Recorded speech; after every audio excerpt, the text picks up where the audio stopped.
to the new thing isn't global warming or isn't Ukraine or isn't COVID. Now it's the Muslims. And I don't like a lot of the stuff Israel's doing. I think they stood down. I think it was a false flag. I mean, I think real Islamicists attacked, but it was clearly money Biden sent. But what's the larger picture here with Harvard and the big universities endorsing this? We got a lot to talk about in the 45 minutes or so we've got him. And I'm going to cover some more news after he leaves us in this hour before the next guest joins us. But clearly we said another big war is coming. That's going to be the distraction from the COVID deaths, all the rest of it. And now they're trying to trigger a holy war.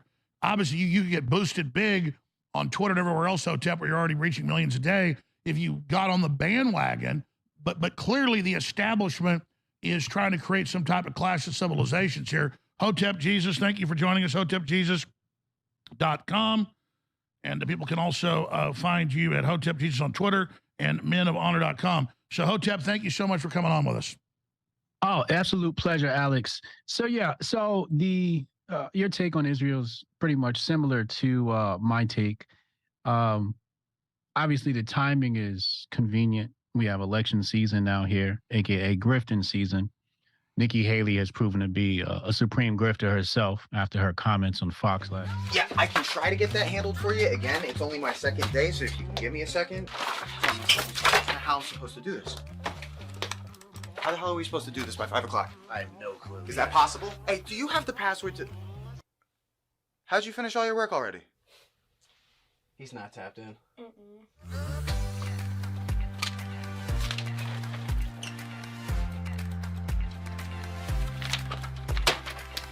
How'd you get that done so quick? They think they're gonna be able to budget that? It's money. That's money right there, you understand? You guys finished your work 6 hours early? He's not tapped in.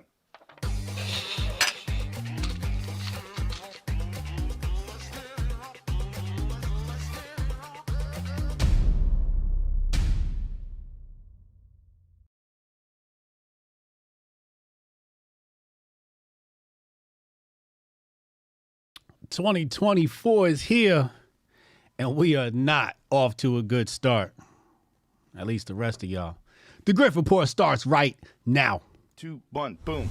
Hotep Jesus. Of all the Jesuses I know, he's the Hotepiest. Social scientist and YouTube host, Hotep Jesus. How the fuck do you get a name like Hotep Jesus? The one and only Hotep Jesus. Ryan Sharp, better known to the world as Hotep Jesus. Hotep Jesus. Hotep Jesus. Hotep Jesus. Hotep, you're a genius. HotepJesus.com.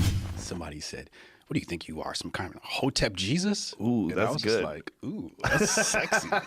Yes, I do think I'm Hotep Jesus.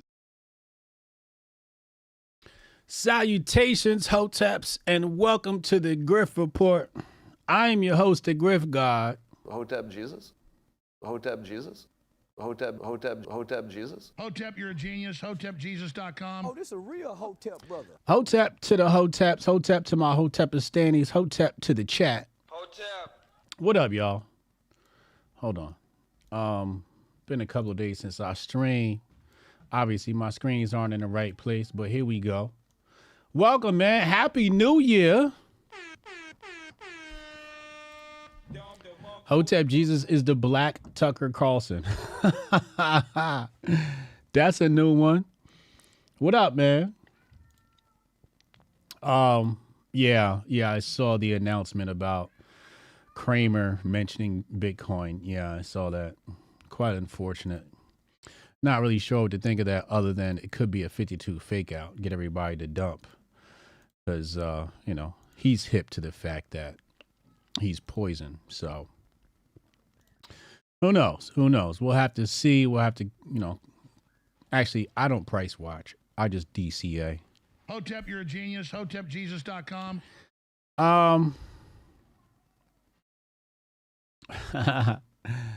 This is funny. Check this out, y'all. Hold on. Let me show this to you. Let me show you what you've been waiting for. Boom. Boom. Oh, wait. Hold on. The Grifty site has now been updated. The 4th annual Grifties Live It's coming soon.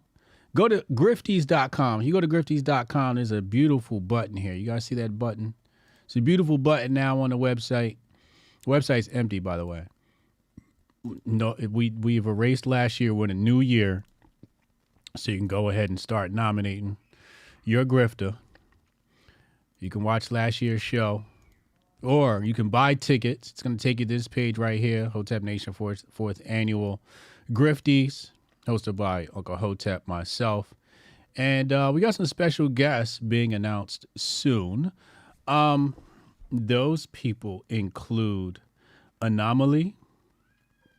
We got a 70% on Sam Tripoli. We got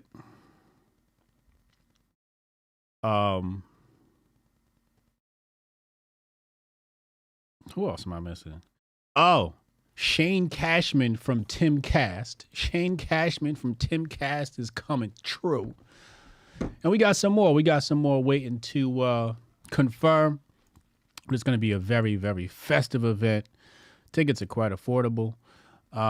We got we're working on beefing up VIP, but VIP obviously gets you the front table seats, but also is going to get you access to the green room. So you guys get to hang out with us after the show. General admission is $25. These are just, fair ticket prices. And of course, there's going to be definitely a pre-event or post-event, maybe both. But we're definitely doing pre/post events. You guys get to hang out with us and do something cool with us. I don't know what we'll do, but the Grifties team and myself are working on that. So hopefully you guys are ready to come hang out with us, man. So yeah, Grifties tickets on sale soon. We'll be running ads. You'll see ads run on your timeline soon. So don't be alarmed. Hit the retweet button so we get more bang for our buck. With that being said, we got a very grifty show for you today. What up, Cam? What up, Oz, Steph, Colonel, Don Day? What's good with him, man? Shane Cashman is based. Yeah, he is. Yeah, he is. Really cool dude. Strong Dad, what up, man? Happy New Year, bro. Happy New Year. We're going to take phone calls a little bit later, so text Hotep in your name to 202-596-5631, 202-596-5631 if you can get on the phone lines. Without further ado, let me reach down deep into the grift bag and see what we got here. I might as well start with what's on the tip of my brain. What is on the tip of my brain? Let's start. I want to talk about that too. That's very interesting. Matter of fact, let me just go ahead and show you what I'm looking at here. Why does it look like that? It's all good. I'll fix it. I want to start right here. I want to start right here. Oh, that's right, because I enlarged my browser today. Pause, just in case. So, the president of Harvard, Claudine Gay, has resigned. She happens to be the shortest tenure in the university's history. The shortest tenure in the university's history. Now, I ask you this.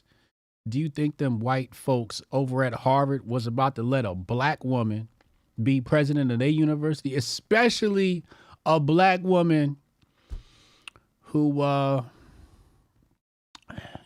doesn't bow, doesn't cower? Because I thought she did a phenomenal job in the hearing. She stood on business. She stood 10 toes down, and she was acting like a free Negro. She was acting like one of them free Negroes, and it was only a matter of time before the pressure got to her. Apparently, they've been accusing her of more works of plagiarism, 6 out of 11 or something like that. I would love to see the documentation about this plagiarism. I see the accusations.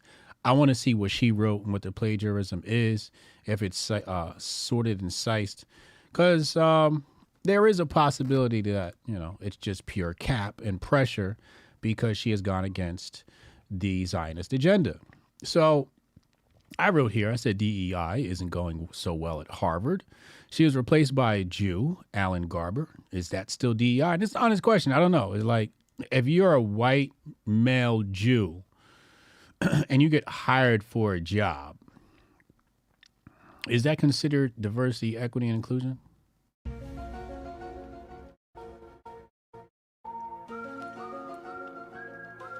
Or do you need to have some other boxes crossed off, like gay, trans, woman, handicap? Or can a white male Jew count as diversity, equity, and inclusion? This is an honest question. Apparently did the same thing at Penn. Lady at Penn, she got sacked, or I should say resigned. And she, allegedly, she was replaced by a Jew. I don't know. But, I mean, with things happening on campus amidst the Middle East conflict, it kind of makes sense that they would put a Jew in place. They're like, look, if anybody's going to handle anti-Semitism, it should be a Jew, right? So I guess that kind of makes sense. They got to get that anti-Semitism under control. So they've installed a Jew. Very interesting. Very, very interesting development here on Harvard. But the fact that this black woman was the shortest tenure in history, that's hilarious. That is just, it's not like I didn't expect it, though. It wasn't about to let, like I said, they're not going to let no black person, no brown person that wasn't towing the line be president of the white man's greatest university to ever exist, Harvard. No. Definitely not happening. All right. Let's move on.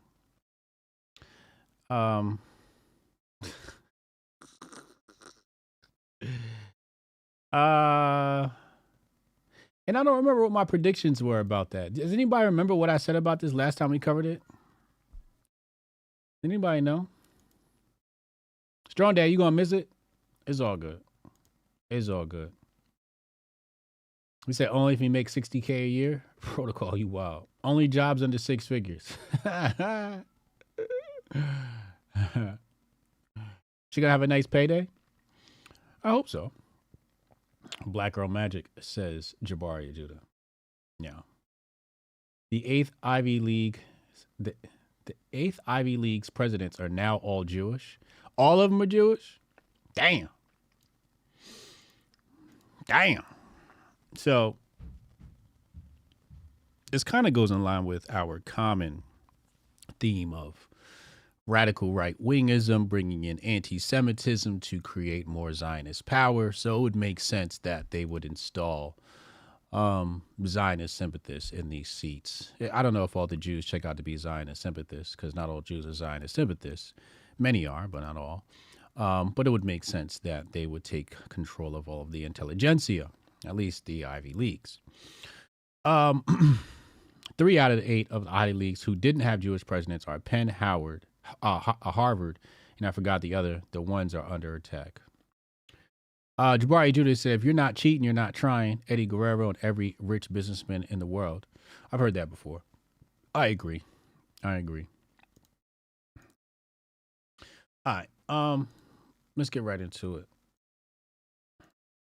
So I spent as little time as possible. Talking about a smidge of time on social media. In fact, a smidge of time communicating on my phone during this holiday New Year's break. And then when I returned, do you know what I saw? I saw something quite disappointing. Wait, hold on. I'm sorry. I have to tie this story in. I forgot this was university related. Hold on a second. We have to talk about this. Pause on the conservative cake story. We have to play this video. Very important. Let's go right here. So this one I would call when you're so close to the truth, but yet so far. And you'll see what I mean by that when we get to the end of the video. Let's take a look. Okay, I'm going to do a story time about how attending the Yale first-year holiday dinner radicalized me politically. First-year holiday dinner is a massive dinner party that Yale throws during the winter of your freshman year. There's ice sculptures and a giant parade. And when I first started at Yale, I was essentially still a child, and I had a really idealized notion in my head about what Yale and Ivy League universities were doing in the world. Because I still in many ways believed in a meritocracy, I also believed that these universities in some ways set out to do good in the world or have a positive impact. I quickly realized that that was completely wrong, and one of the first places that I felt that the most deeply was at this first-year holiday dinner. What I learned was Ivy League universities are actually hedge funds that have happened to invest in education. But investment in education is only a small portion of their entire investment portfolio, and some of their largest investments come from real estate. Now, Yale University owns about 50% of the total real estate in the city of New Haven, but they use their status as educational institutions to exempt them from paying taxes to the city. And this usually ends up completely decimating the local economy of the communities that these universities are based in. For example, 1/4 of New Haven's population lives in poverty. And this poverty often falls along lines of race, disproportionately impacting the large Black population in New Haven. During freshman orientation, Yale's private police force tells the students that it's dangerous to go off campus. Workers, organizers, and activists have demanded that Yale pay a fair share in taxes for decades. Yale has obviously refused to do that and instead spends God knows how much money on things like the first-year holiday dinner. I remember attending this first-year dinner and feeling so profoundly uncomfortable by the extremely obvious segregation between the workers who were carrying massive platters of food and ice sculptures and literally parading them around the room, and the students, which included me. The color line between the predominantly POC workers who were staffing the event and the overwhelmingly white student body just felt so bizarre and so wrong. And it felt like very few other students or classmates of mine felt uncomfortable. At the end of the night, there was so much leftover food that was being thrown out and literally put in the dumpster. There were photos that had circulated that year of all of the elaborate bread sculptures that they were throwing out and putting on the sidewalk at the end of the night. And this is in a city where poverty and homelessness is so You gotta just pay attention to how she comes to her conclusion. It's just, I thought she was headed on the right path here, but when you get to the conclusion, oh my God, just egregious. overt. I think it was in this moment that I finally internalized the ways that these universities directly perpetuate inequality in their local communities, that their diversity, equity, and inclusion initiatives are effectively meaningless if they are producing poverty and segregation within the city that they operate. And I came to realize that there was never going to be a path forward for social justice or broad-scale social equity within the structures of these universities, that a truly just they operate. And I came to realize that there was never going to be a path forward for social justice or broad-scale social equity within the structures of these universities they operate. And I came to realize that there was She just came to realize this? never going to be a path forward for social justice or broad-scale social equity within the structures of these universities. That a truly just world would see the abolition of private universities and the opening up of free public education for everyone. Did you hear the fucking terrible logic here? Structures of these universities. That a truly just world would see the abolition of private universities and the opening up of free public education for everybody. After She did all of that wonderful breakdown and then ends with education free for all. Abandon private universities. Oh my fucking God. Oh.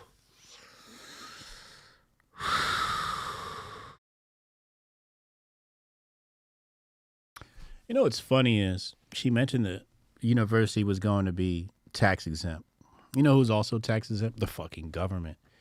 And do you think that when the government runs a university and invests in real estate, do you think they're going to have kickbacks to the local community? Do you really think that money's going to end up in the community? Absolutely not. Absolutely not. Mark Zuckerberg gave $1 billion. $1 billion to Newark schools, Newark, New Jersey schools. And that money disappeared. The problem is not private versus public. That is not the problem. That is not the problem. The problem is people. The problem is people. That's what the problem is. The problem is inequality, where we have to pay taxes, but Yale can conduct themselves like a university and then pay no taxes. Right? So that's a different type of inequality. You know, some people think inequality like black versus white and woman versus man, when really it's like corporate structure versus everybody else. You set your corporation up properly, you don't got to pay taxes, and there's loopholes in this, and everybody can exploit it. But really what it comes down to is city council. City council. If Yale was doing the type of business that they say they're doing, if I'm city council, I'm like, yo, we need some homes built out here. You just spent X amount of dollars on this. Some people say, well, that's communism. Yeah.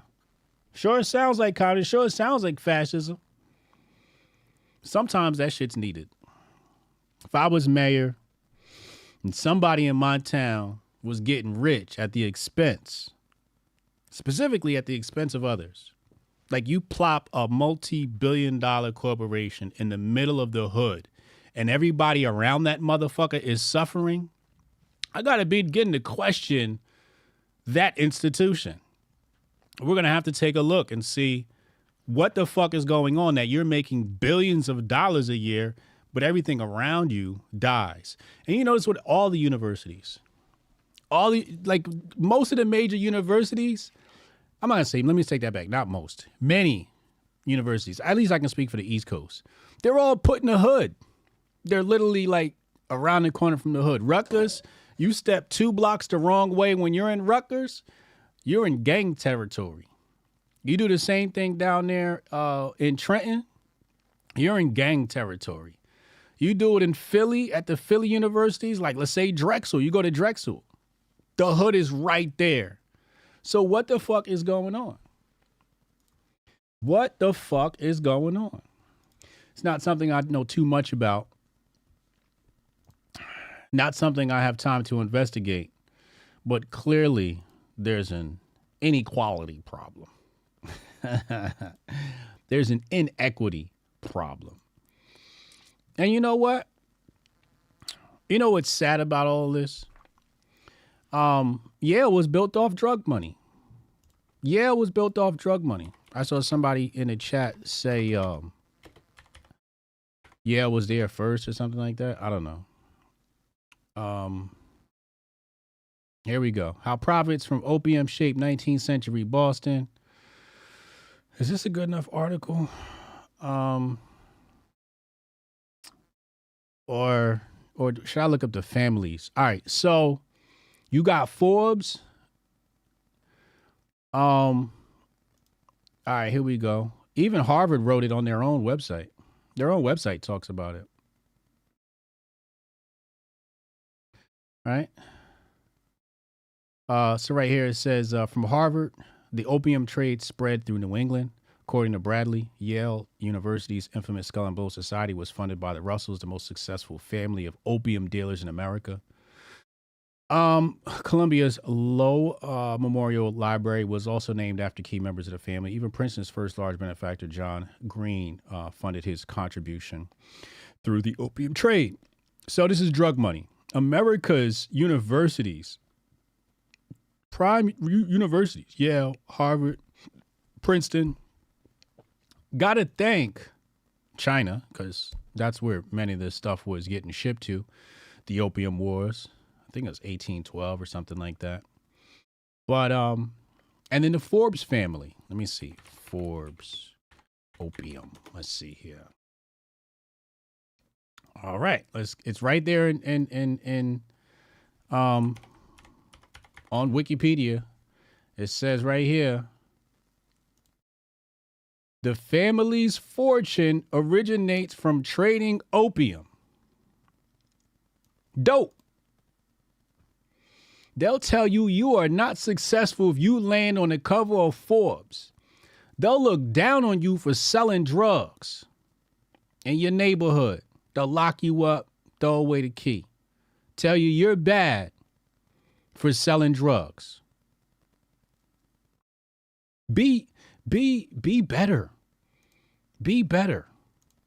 Meanwhile, Yale, Harvard, Princeton, Forbes family, all drug money. Hotep, you're a genius. HotepJesus.com. So if I'm the mayor and I have this information, I'm like, nah, nigga, we not about to have this area looking like this. All this activism and shit going on campus. Yeah, you need to direct that shit. Like, we need to start some programs, right? Let's start some programs to activate that shit. And if you are going to not pay taxes in my vicinity as mayor, well, the real estate you own, you're going to have to give that away at a discount. You're just going to have to do that. You're not even a legitimate business. You were built off of drug money. So I can't respect it. Can't respect it. Okay? There's a realization that, John Kerry. I'm sorry, I forgot to mention that. John Kerry comes from this family. So there's no John Kerry. There's no John Kerry without drugs, without the drug money.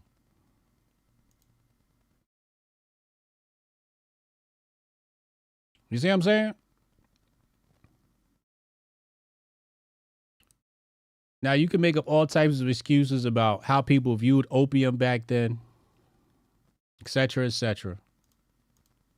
Fact of the matter is, they were selling dope. You can call it what you want at the time, but they were selling dope. They got rich off of it. Those are just facts. Those are just facts. Let's go back. We got some white identitarianism. All right, let's get to the conservative cake fight. This is just messy. Where do we even start here? It's just so much. All right, let's pull this up. I want to cover this as fast as possible so we can get to some big brain shit because this shit is just weird. And I'm going to explain a couple of things to you. I can't believe I'm opening this many tabs. And we're not going to read all of this. This is just... All right. And I'm not even going to go in a specific order. We're just going to go down in the order that I open these tabs up.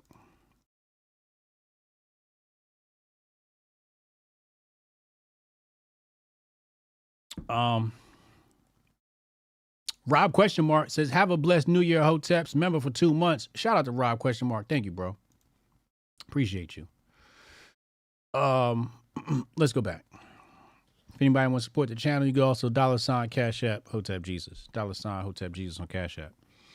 So, actually, I probably should play the video first. Or, I'm not going to play the whole video, but here's the video. So, this is Isabella Maria DeLuca. Okay. And she's baking a cake. Okay. And her boobs have caused a massive stir. Her boobs have caused a massive stir. Okay. And I think it has everything to do with the fact that she didn't put on an apron. As you can see right there, she's got cake all over her shirt. So I guess what people are trying to say is she purposely was showing off her boobs or something like that. Or I don't know what the fuck people are upset about. I think it's a op following the calendar debacle. It's got 9.7 million views. You can't even buy this type of advertising. So Isabella... definitely up for Grift of the Year after this one.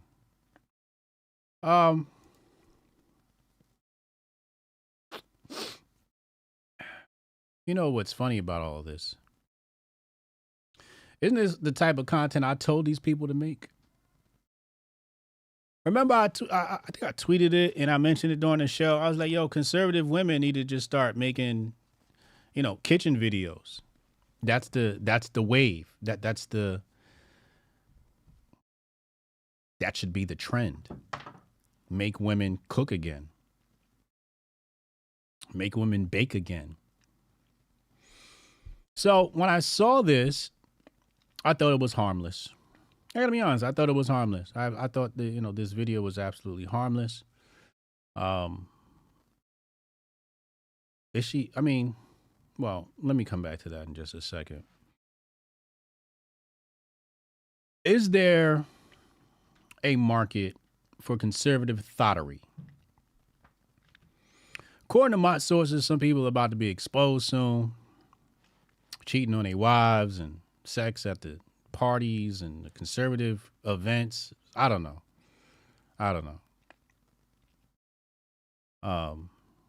The internet's not real. I'm going to show you that in a little bit. I'm going to show you how fake the internet is. But I think the thing that tipped me off first was yoga. This was many, many moons ago, where I started to notice that yoga wasn't about yoga. Yoga was about thirst trapping. I was like, wait, hold on a second. I get what's going on here. What these women are doing is they are using, because some women don't feel comfortable just coming straight out with the thirst traps, right? They don't want to be judged and made to seem like a hoe. So they try to create a front, okay? And yoga was the original front, at least from my point of view, okay? So the women decide to put on the tightest pants and shorts or whatever and bend over, put their booty in the camera, all types of stuff to thirst trap, right? And I was in the yoga. And then it moved into gaming at some point. I don't know when that happened, but women in gaming is now a thing. Thirst trap in gaming is now a thing. So being that we have different niches, one of them happens to be politics, it's quite natural that women are going to find this niche, the conservative thought niche, okay, where they can use their looks to gain equity, to gain attention, to get money, notoriety, climb the class ranks, etc., etc. Now, is that what Isabella's doing? I can't say that for certain. I would not accuse her of that. What do her highlights say? She has a post here that says, "I love being white." Okay. In her highlights.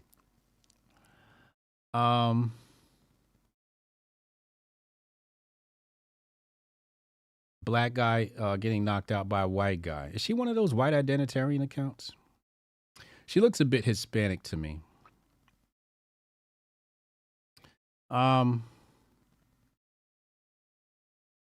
Now, some people have said that had she not looked like this, so here's her right here, right? Definitely got the Instagram model look going on here. And this is something that's very interesting, right? Like, this is normal. Like, how she's dressed today is normal, okay? It would be considered fast in my day. That her outfit would be considered fast. That skirt is a little short. We would call that she's fast. Today, that's just normal. Now, in conservative Twitter, I guess there's some people trying to conserve traditional values or whatever they may be. I'm not really sure, but what I'll say is, considering how old this video is from October 24th, which is like, I feel like it was a op, like somebody like paid somebody to make this a big fuss to give her some clout, but I could be wrong. It's just like, why this old video all of a sudden surface? I don't know. Or maybe just jealous women, because she got into a beef with another one. We're going to pull that up in a second here. But I like following the socialist path, the Fabian socialist path, where little by little, right? incremental changes. We don't need to see sweeping changes overnight. Often those are too hard to come about. But I believe that having content where women are in the kitchen is a great start. Okay? Even if they're thirst trapping. Okay? Like her shirt here. I don't. You put this same shirt on Hannah and nobody cares. You put this same shirt on a woman who doesn't have boobs and nobody cares. But this shirt here is very normal. It's not even showing cleavage, but this is normal for today. Okay? This is a normal top. Most women are walking around like this, especially around her age group. I don't know her age group, but whatever her age group is, this is how the women dress. So I think she could be a victim of being voluptuous up top, and therefore her clothes seem more slutty. I've heard black women complain about that too, where they say a skinny girl could wear the same outfit as a thick girl, but a thick girl looks slutty because she's got more curves, right? Like you put yoga pants on a skinny girl, nobody says anything. You put yoga pants on a girl with a fat ass and everybody goes, why are you thirst trapping? Same outfit.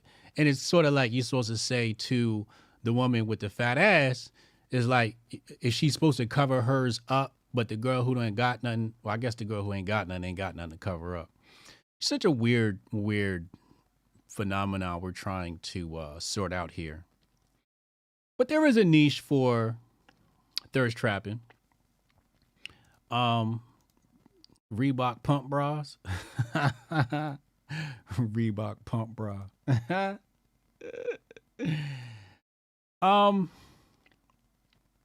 She said, Hairway Stevens says that shirt is the yoga pants of shirts. You know what I think this is? So she wrote a whole paragraph here to Rational Male, a.k.a. Rolo. I'm not reading that whole paragraph. When women send you a whole paragraph, we're not reading that shit. I just no, we don't do walls of text. And then Rolo responds here and says Brittany Venti tried to send him underage video of her. I remember this from way back. And then they brought Hannah into the whole situation. God knows why. I don't know why they keep giving that girl clout. Hold on. Wait, here we go right here. This is the lady she was beefing with. Now this lady follows me. I have not elected to follow her yet. And no diss to her. No diss to her, right? No diss to her. But let's look at this video. And Rachel, please forgive me. But you got some big ass shoulders, shorty. You got some big ass shoulders. And so the one side of the coin, we got thottery, okay? And on the other side of the coin, we got jealous women. And I think maybe, just maybe, forgive me, Rachel, but I think there may be a bit of jealousy that Rachel can't thirst trap like the conservathoughts. Not to call Isabella a conservathought, but she would fall under that category according to this story, right? According to the accusations. According to Rachel, she would fall under the conservathought category. But Rachel, to me, if she had the same outfit on, I don't know if everybody's going, stop thirst trapping. So it seems to be some cattery going on here. Okay? Some cattery. Is that a word? You know, it's a cat fight. And again, I don't like to get in the middle of cat fights, but I do like to break down to my audience the dynamics of female behavior, right? So on one side, you got your, let's just call it the thirst trapping, which is something that these young, attractive women do. They like to cash in on their looks while they can, okay? Use it to their benefit. We'll get to the callers and talk about that later, how I feel about that. On the other side, you got the women who can't do it, so they complain about the women who can do it. You know, if you were gonna complain, I don't think the bacon video is really where you want to do it. But anyway, Daily Mail wrote this article about this story, and apparently Aubrey Huff, MLB player, has something to say in a now deleted tweet. If we can find it, here it is. So here's the deleted tweet.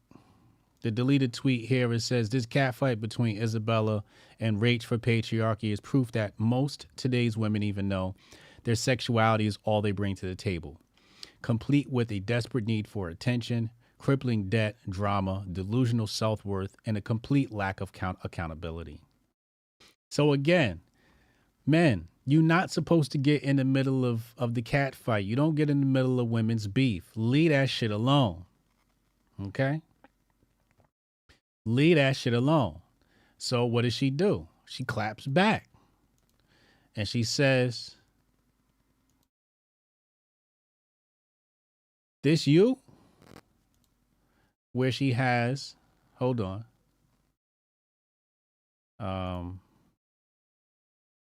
A screenshot of Aubrey Huff.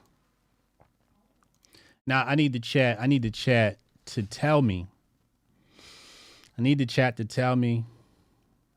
Scale of 1 to 5. 5 meaning he's got good game. 1, he ain't got no game. What do y'all think about this DM where he's shooting his shot? Says, hey, beautiful, let's collab over cocktails and bad decisions. And he's got the silly emoji face. What do y'all think about that for an open?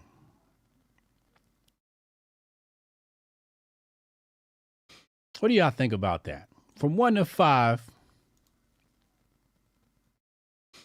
where do y'all put that?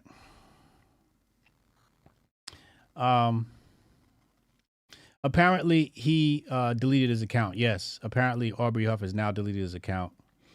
Minus 66, no game, 1, 3.8, 1. Is this mode 1? The emoji is gay. 1.5. 1, gay. He's clowning on her. Okay. Hotep Goldstein says in the negative, no emojis. 2, basic for the basic. Cam says he rates it gay. Lord have mercy. But you know the moral of the story here is, well, let's see what Sonny Johnson says before we get to the moral of the story.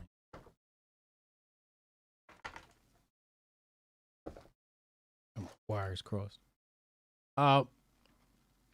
So Isabella says, I think I'm officially politically homeless. Now, here's a tweet I don't like.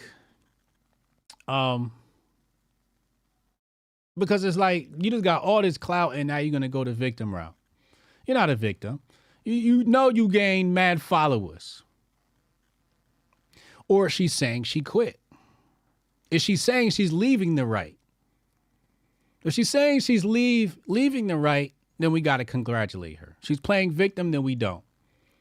Okay? Because this is what you signed up for. You got in the middle of all of it. You got into this back and forth because you could have just blocked people and kept it moving, but you got your clout chasing on. And I'm not saying she shouldn't have got a grift on. You know, get your grift on. Get your, your 9 million views. I ain't mad at that at all. I ain't mad at Isabella, milking this grift. I just don't like people want to milk it from the victim grift, right? Yeah, do it from the victor grift. So Sonny Johnson says because she baked a cake. If y'all don't understand what your influence is doing to conservatism, you'll get what you deserve. Too bad the entire country pays the price. Now, this is more in line with my take on the matter, where I'm looking at the entire situation because I had taken a hiatus. And the last time I took a hiatus from social media, I came back and they were arguing over a calendar. This time I come back and they're arguing over this. And I'm like, damn. The people are showing their true colors. They are showing, the right is showing how immature they really are. If I were a right wing, I'd be embarrassed. If I was a conservative Republican, I'd be embarrassed. Like, what the hell is going on here? I just would be embarrassed. I really would. You really got to find something better to do with your time, people. This shouldn't have been, it shouldn't have been story today on the Grift Report. We got to cover the grifters. Who said milking the grift? She's milking the grift. I see what you did there. Oh man. But shout out to Isabella. You know, I don't think she follows me. I don't think I follow her. Yeah, we don't follow each other. Yeah, I just found out who she was. You know, through this debacle. But this is a good start. Bacon videos are a good start. This is a trend I called last year, said would become popular. And we talked about this, the trad wife grift. That's what this is. It's really the trad wife grift. And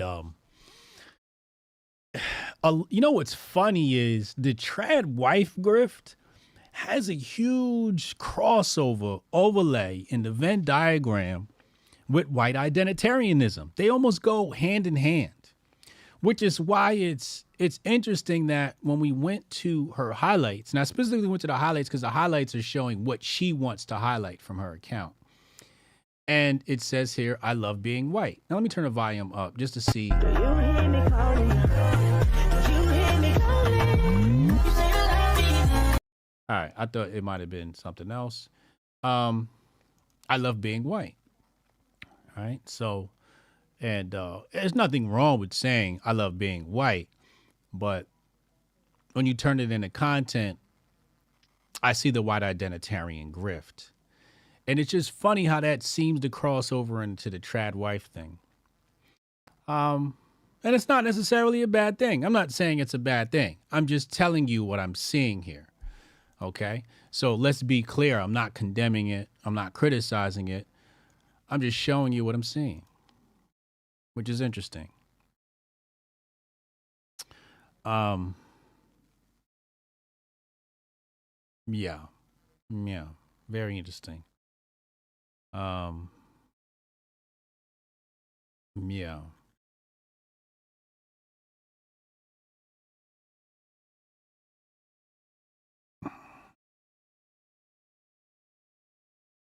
Damn, this did now. This outfit is a little.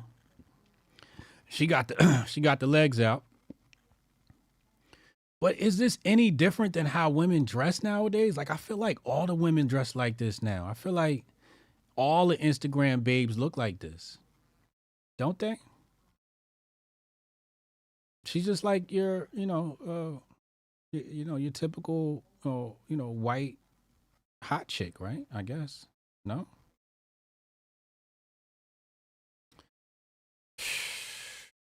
Who knows? I just wish we had something better to do with our time. Conservative Twitter, but this is what conservative Twitter was arguing about. Meanwhile, let me check. Harvard's trending, Beirut is trending. Did the Epstein list drop yet?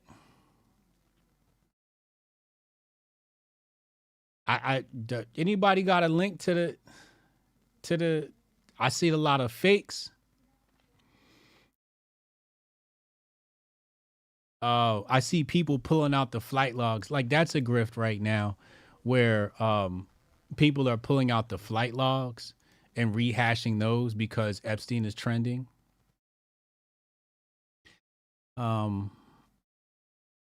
They've mentioned, Bill Clinton. But like I said, if they're not looking in the Chase transactions, then they're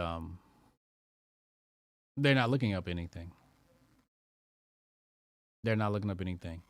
And they're going to use that stuff to target all your favorite people. When that list drops, if that list drops, they're going to use it to target your favorite people. They're not going to use that list to take down the people you want to take down. They're going to use that list to frame other people. Those are just the facts of the matter. Like Trump, black celebrities, et cetera, et cetera. Anyway, let's come back. So, still nothing left.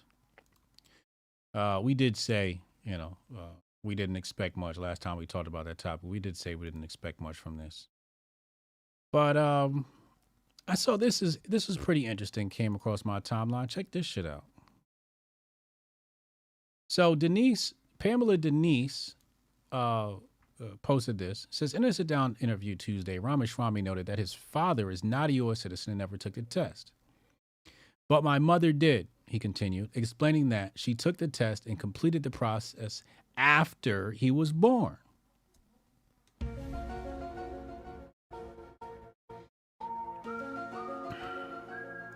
Now, I'm not the smartest man in the universe, so I'm glad she provided some context. She says Vivek was born in Ohio. Did his parents have permanent legal domicile? Or was he too an illegal anchor baby? Anchor babies are not constitutional citizens, and we can't have presidents who are not citizens, nor can we have such folks in presidential cabinet positions. So she called Vivek an anchor baby. She said he's ineligible. Damn. Did y'all know that? Did y'all know he was an anchor baby? And through his own admission. Hotep Federales just became a member. Appreciate you, bro. Appreciate you, bro. So Vivek is an anchor baby. Now, nobody going to talk about this because right now he's serving the agenda. When you're serving the agenda, you'll be protected. When you're no longer serving the agenda, they'll pull this out and act like they just found out when people like Pamela Denise Long, who goes by the name Denise, has uncovered this July 17th, 2023. So that's all on that. I just wanted to cover that really fast. Hold on. Let's let white identitarianism, aka and wokeness, posted this tweet today. This year, the fate of South Africa's 4.51 million white citizens will be sealed. A general election will be held in a few months, and one candidate is surging. His name is Julius Malema, leader of the EFF party. Malema has openly and repeatedly called for genocide against white people. So the America First thing dies in South Africa.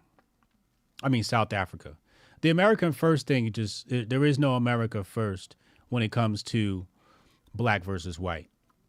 All of a sudden, everybody's identifying as white. Okay. My question then becomes, if the white citizens of South Africa illegally immigrated to the United States, are we accepting them? My answer is a staunch hell no. But I wonder how these people would honestly feel if the people coming across the border were white South Africans fleeing the EFF. I wonder how they would feel. Yeah, I just like to show people how the America First thing dies in South Africa, where, it's about white identity. The funny thing about the South Africa thing is white people acting like they're victims in the country. That shit is hilarious to me. It's just absolutely hilarious. Like, how could you be a victim in South Africa? Y'all run everything. Y'all stole that country fair and square. You ran everything. You created segregation, murdered millions of blacks, divided the Zulu tribe, and then now turn around years later and now pretend to be victim. It's just weird. Obviously, it's hypocritical. And, there's that thing where, well, should they have to pay for the deeds of someone else? Like, I totally get that. But, going by South Africa's history, if there is going to be some reciprocation or some reciprocity, I would expect it. I would definitely expect some get back. Not saying it should happen. I'm not exactly sure how I would solve that problem. The terrible part is that we're losing great South African black minds to Marxism, cultural Marxism, economic Marxism. That's the sad part.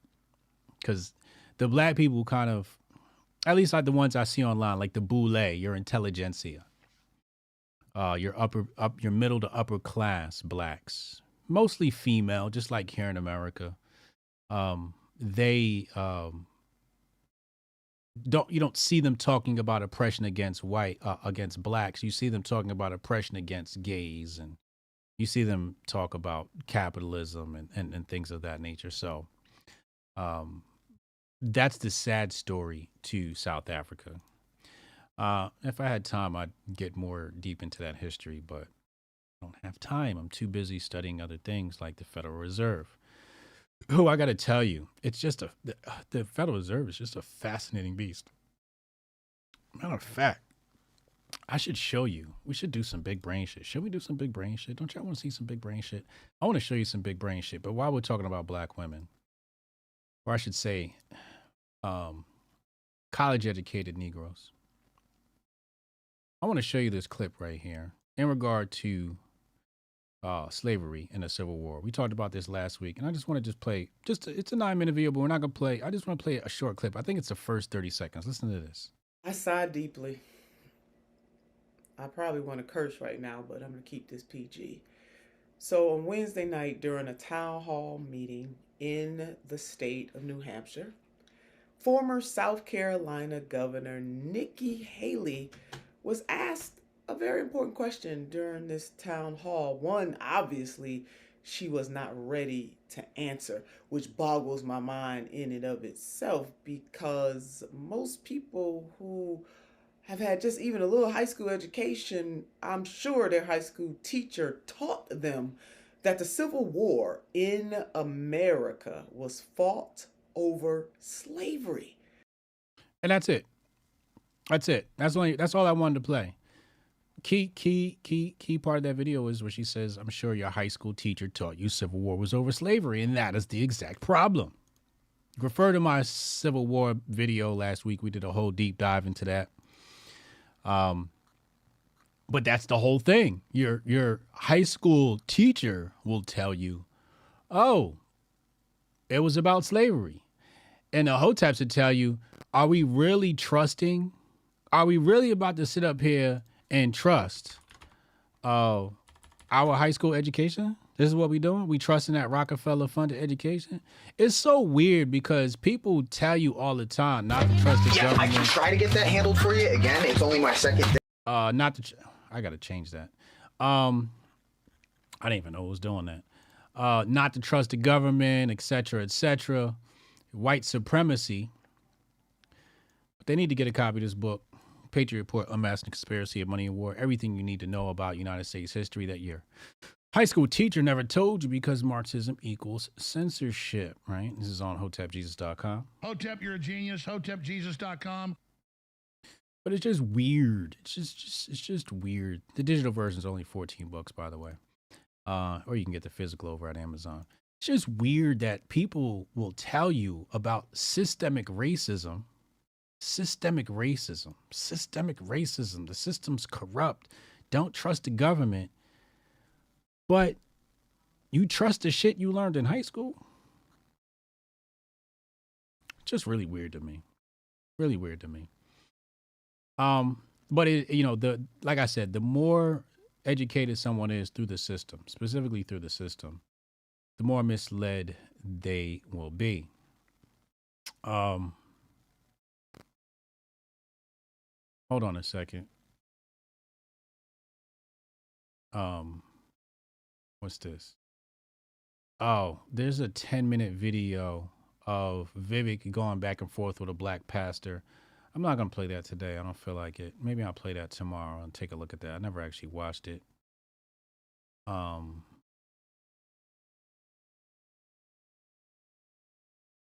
do want to cover The Color Purple before I get into some big brain shit. Can we talk about The Color Purple? I did go see it, but I want to pull that up, and then I want to pull up. Where's the Boosie? Here we go. And then the Boosie tweet. All right, let's pull this up. We're going to start with Dr. Boyce Watkins and see what he says about the film. Okay, so I saw The Color Purple, and I'm walking out to the car, and I will say this. It was a well-done movie. It was, the singing choreography is excellent. Acting was good. if that's your type of movie, I was not in the target demographic of that movie because I'm a straight black male, and I don't think that men were represented very well. And obviously I have an issue with the idea of black women and white men getting together and making movies that make black men look terrible. I'm not a fan of that. However, this movie does not document the relationship between black men and black women. It documents the relationship between feminists and lesbians and abusive men. So if that's your thing, then this movie's for you. If it's not your thing, it's all good. But it was a good musical. I didn't have anything against it. Yeah, I don't like the whole musical movie shit, but it was cool, whatever, right? The weird thing is, Boyce Watkins is referring to this iteration of the movie, and I got to be honest with you, the original was the same thing. Like, I tell my lady to go see it, and I knew what I was going for. I was going for research purposes. I wanted to see, what were they putting in women's minds. I wanted to see it, specifically black women. I wanted to see it. I wanted to see the propaganda. And, well, that leads us to the Boosie tweet. So Boosie tweets out, and he says here, I had to walk out the Color Purple movie because I had my little girls with me, and it seemed like a gay love story. Good acting, but whoever wrote the script is pushing the narrative hard. As a parent, I will not let my little girl watch this film. So Boosie's another one who hadn't seen the original, because in the original they had the female kissing scene. I want to say the original version was much more graphic as far as that's concerned, although I haven't watched the original in a while. But this wasn't why. If I walked out, this isn't why I would have walked out. First of all, I would have taken my two little girls to see Color Purple. That just would not have happened. That's an 18 and up movie. I would even venture to say, I would say, honestly, as a dad of two daughters, that's a 25 and up movie. That's a 25 and up. We really got to revisit, when people can watch movies. I wouldn't take my 20-year-old daughter to go see this. I wouldn't. This is definitely a 25. This is definitely a 25 and up movie. Your brain needs to be formed well in order to watch a flick like The Color Purple, because it's hard to watch. The movie was really hard to watch. I got to be honest with you. Really hard to watch. I mean, when you have a story of a girl who is adopted and then treated like a slave by her black adopted dad, and then sold as a minor to another man. And that man, well, before we get to that, so a man adopts her. She believes it's her dad. It's not, long story short, spoiler. But he rapes her, gets her pregnant, and then sells the babies. Okay? Sells her babies. Then he sells her, I think for like a cow or something, and something else, to another man, basically, as a wife, somebody to, take care of the household, et cetera, et cetera. And then she's just passed around from him to another man, as basically pretty much a slave, and then raped by everybody in between, okay? And just treated unfairly. That, to me, is more of a reason than some lesbian kissing scene to walk out of the movie. It's very hard to watch these scenes and the story and the music that goes along with it. You know how they tug at your emotions with the music, make you feel bad for the characters. Makes it really hard to watch. But it's a terrible movie. It's a terrible story. It's a sickening story. It's one of those critical race theory stories. You know how they say they want to ban stuff from school, ban books from school? If I had if I had a school, Color Purple, the book, would be banned. I'd ban it. I really would. I really would. Then there's the other side of the argument where, how do you talk about sexual abuse? And to that, I don't know. I don't know. But introducing it to the human mind where it had not been previously introduced could be detrimental depending on the age of the person. You know? I believe that there would be less sexual abuse and abuse of women all the way around the board if we didn't have the justice system we had, right? Because if somebody in your neighborhood touches a little girl and you live in another country, what you have is vigilante justice, okay? In America, we don't have vigilante justice. If somebody touches a little girl and you do something to him, the judge is going to prosecute you. He's not going to say, yo, you did the right thing by getting rid of this pedophile or assaulting a pedophile. We don't have that type of system. And because we don't have that type of system is why a lot of this stuff is perpetuated, why a lot of this stuff gets to breathe, because we're not allowed to take things in our matters into our own hands, which makes things quite sticky. The book is even more graphic. Yeah, absolutely. Absolutely. So 10 out of 10 would not recommend The Color Purple. 10 out of 10 would not recommend The Color Purple. All right, let's get into some big brain shit. I just can't help myself. I want to show you some shit. Watch this. Hold on. Go here. Let's look at the HTML version. So shout out to Syscoin, sponsor of the show. Can't wait to get into another wonderful year of collaboration with them. All right, so we're going to go right here. All right. This is on Mises.org, Understanding Money Mechanics. And we're going to hop down to Chapter 6, Central Banking Since the 2008 Financial Crisis. You see that on your screen now. Okay. Actually, we can just leave that. Wait, why is it not responding? Oh, okay. All right. It's this one. Okay, cool. So check this shit out.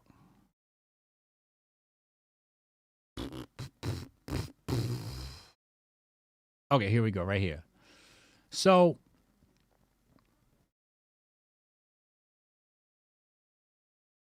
to summarize, the 2008 housing crisis gave the Fed additional tools, right?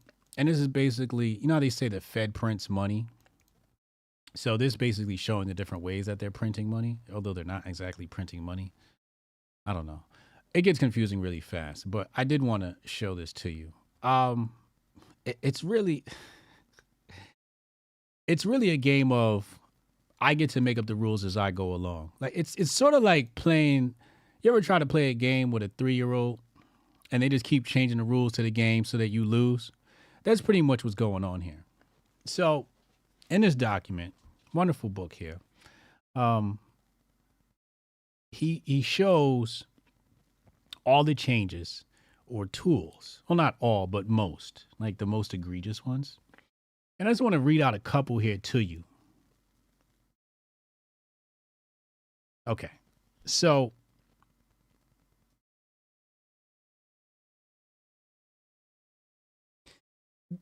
it says the Federal Reserve Board announces the creation of a term auction facility. So what they do is they'll just create a term, right?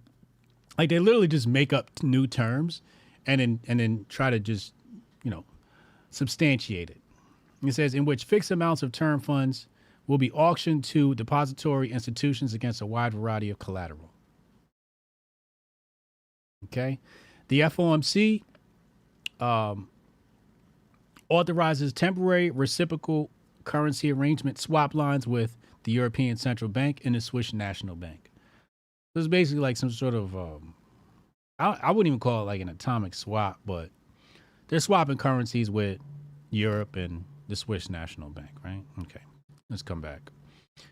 The Federal Reserve, 3/11/08, the Federal Reserve Board announces the creation of Term Securities Lending Facility, which will lend up to $200 billion of Treasury securities for 28-day terms against federal agency debt, federal agency residential mortgage-backed securities, non-agency MBSs, and other securities. Now, if you know anything about 2008 housing crisis, MBSs are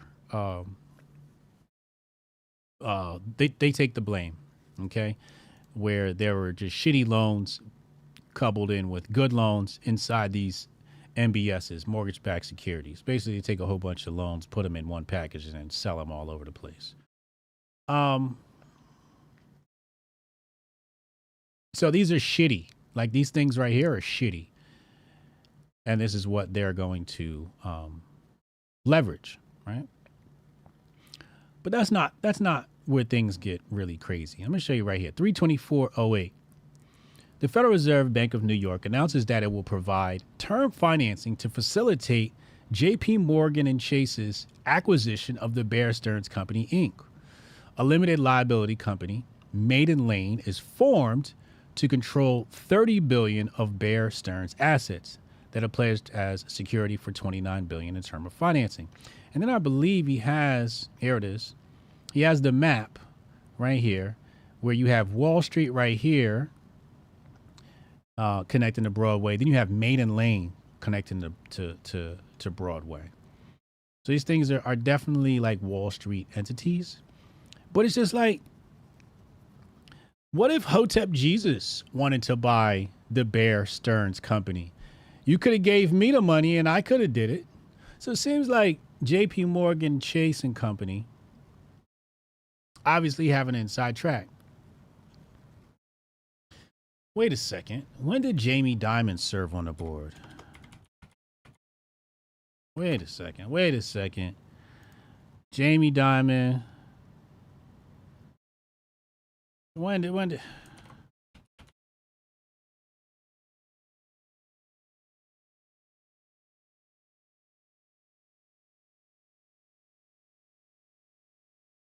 When did he serve on the board of directors?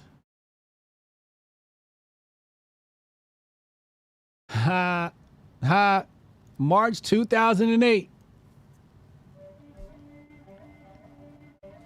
So, March 2008, Jamie Dimon became a Class A board member of the Federal Reserve Bank of New York. Wait, what the fuck? Wait a second. So, December 31st, 2005, he was named CEO of JP Morgan Chase. And then on December 31st, 2006, he was named chairman and president.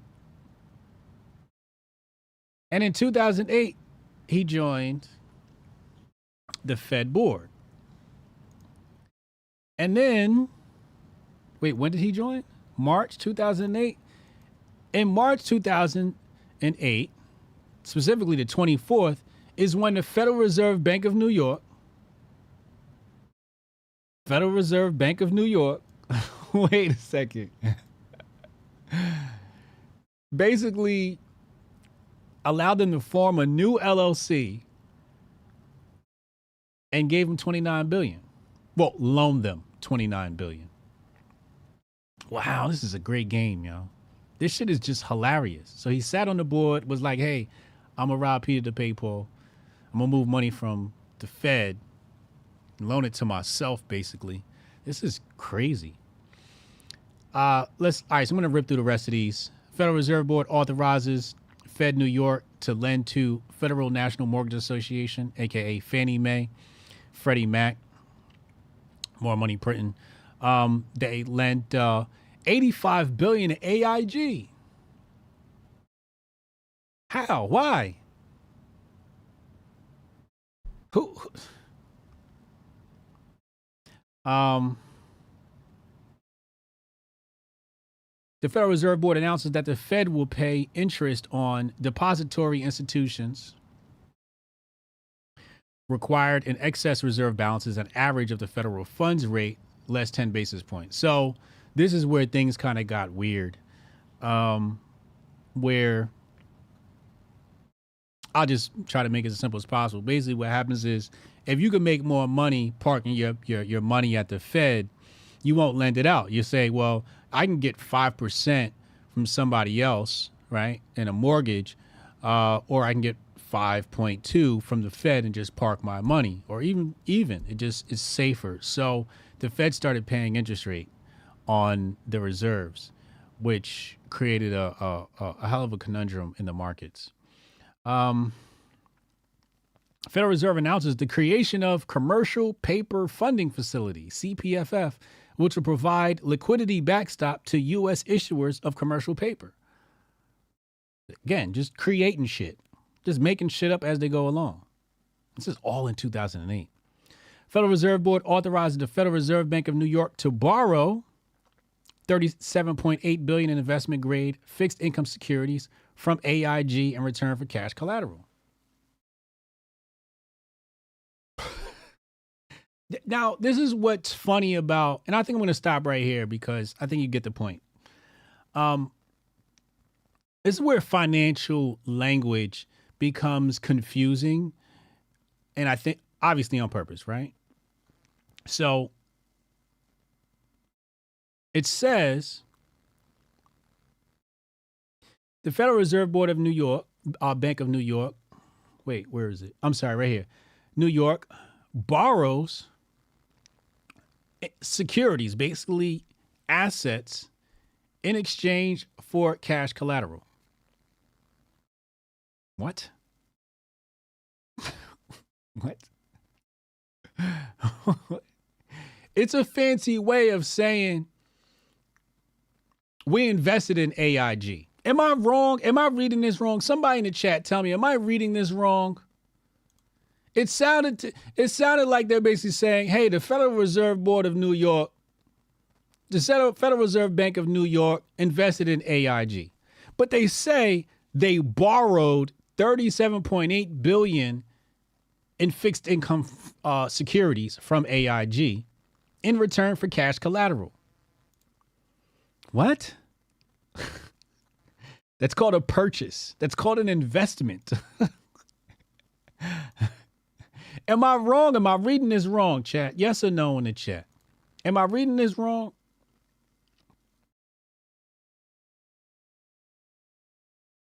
He said it's like a secured loan that AIG can pay back whenever.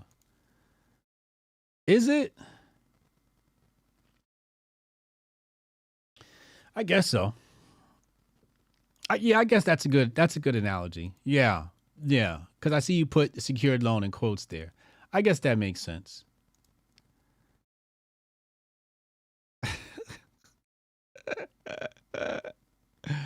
They did the same thing to General Motors. Yeah, that's in here. The General Motors one is in here somewhere. If I can find it. At least I thought it was.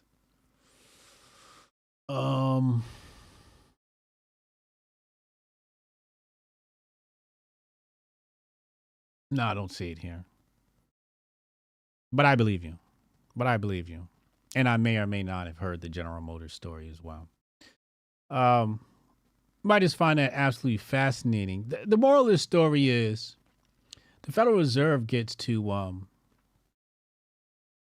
make up rules as it goes along, right? And it's got some interesting charts here, right? So you see the QE here, quantitative easing 1, quantitative easing 3. So it's basically like the inflation of reserve assets. And if you go to the next chapter, hold on, which is another interesting chapter. So here the chart of, and I tweeted this out earlier, reserve asset requirements. No, this is total assets. I'm sorry. That's the total assets chart. Here we go. Reserve asset requirements. So if you notice that right around 2008, there's a spike in reserve assets required. And then as of the pandemic, they said, well, you don't need whatchamacallit,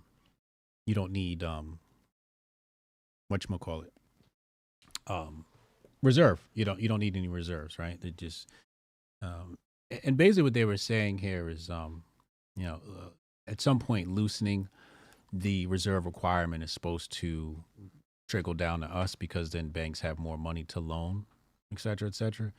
But then if you look, you also see M1, M2 during the pandemic just absolutely skyrocket.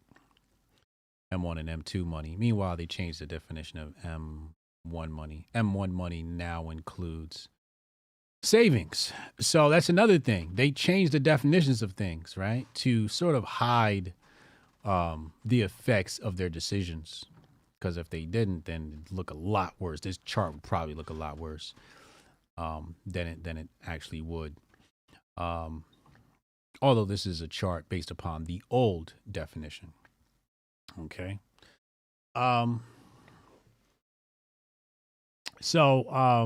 Wait, let me see. M1 M2 money stock shown effective May 2020. No, this is the redefinition. So if they went based upon, okay, I did say that correct. They went based upon the old definition, this probably would look a lot worse. But yeah, so you see here, this is basically total money supply and circulation, transactions, including savings now. And then you see here reserve requirements. But yeah, anyway, I think I've made my point because I'll go down that fucking Federal Reserve rabbit hole like all fucking day. And we got to get to the phone lines. Text Hotep in your name to 202-596-5631. Tell me what you feel, man. Is the conservative thought thing a problem? What do y'all want to do about it, man? Was she uncalled for with that shirt? Or were people just complaining about the wrong things? Catch you on the other side of this commercial break. Text Hotep in your name, 202-596-5631. 202-596-5631.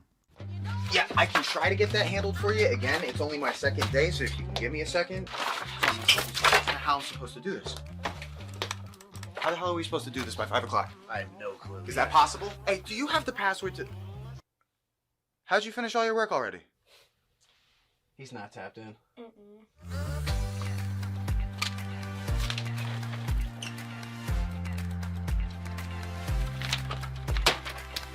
How'd you get that done so quick?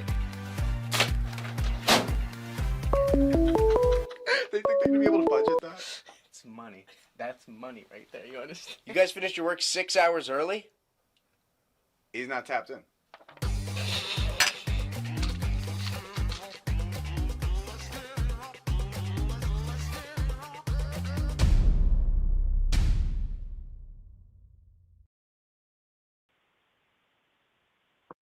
Goldstein on the line. Goldstein, what up, man? What's happening? Not much, man. Happy New Year and all of that. Happy New Year to you. Happy New Year to Hotep Nation. Yes, sir. Yes, sir. So what do you make of the conservative cake war? Well, first I want to start off by saying Aubrey Huff, correct? Yeah. Yeah, his pickup line was bogus as fuck, bro. You don't like that pickup line? You think he could have done better? Of course. Because look, here's the thing. Basically, at the end of the day, he was trying to fuck on something. Yeah, right. That's what it always boils down to. He's trying to fuck on something. So, my pickup line would reflect that to some degree. Basically, it would have just been what them titties do. And cut right to the shit. Let's cut right to the shit. You either the type of broad that I'm looking for that's going to respond positively to that so we can get right to fucking on shit, or you're not. Either way it goes, I'm cool because you'll save me a ton of time to where I could just go find something else to fuck with. My eggs ain't all in that particular set of titties baskets. Right? So, yeah. Oh, not bad. Go ahead. Oh, no, I was going to say, then the bitch talking about she proud to be white. Yeah. So I want to touch on this. Okay. You wasn't proud enough of your whiteness to put some Gaelic music behind them titties I mean cake recipes. You over there listening to jam rock and shit. I don't know what the fuck it was, but I know it wasn't Gaelic. It wasn't white music. You wasn't that proud. All right, so there's that. Hold on, let me play it. Let me see.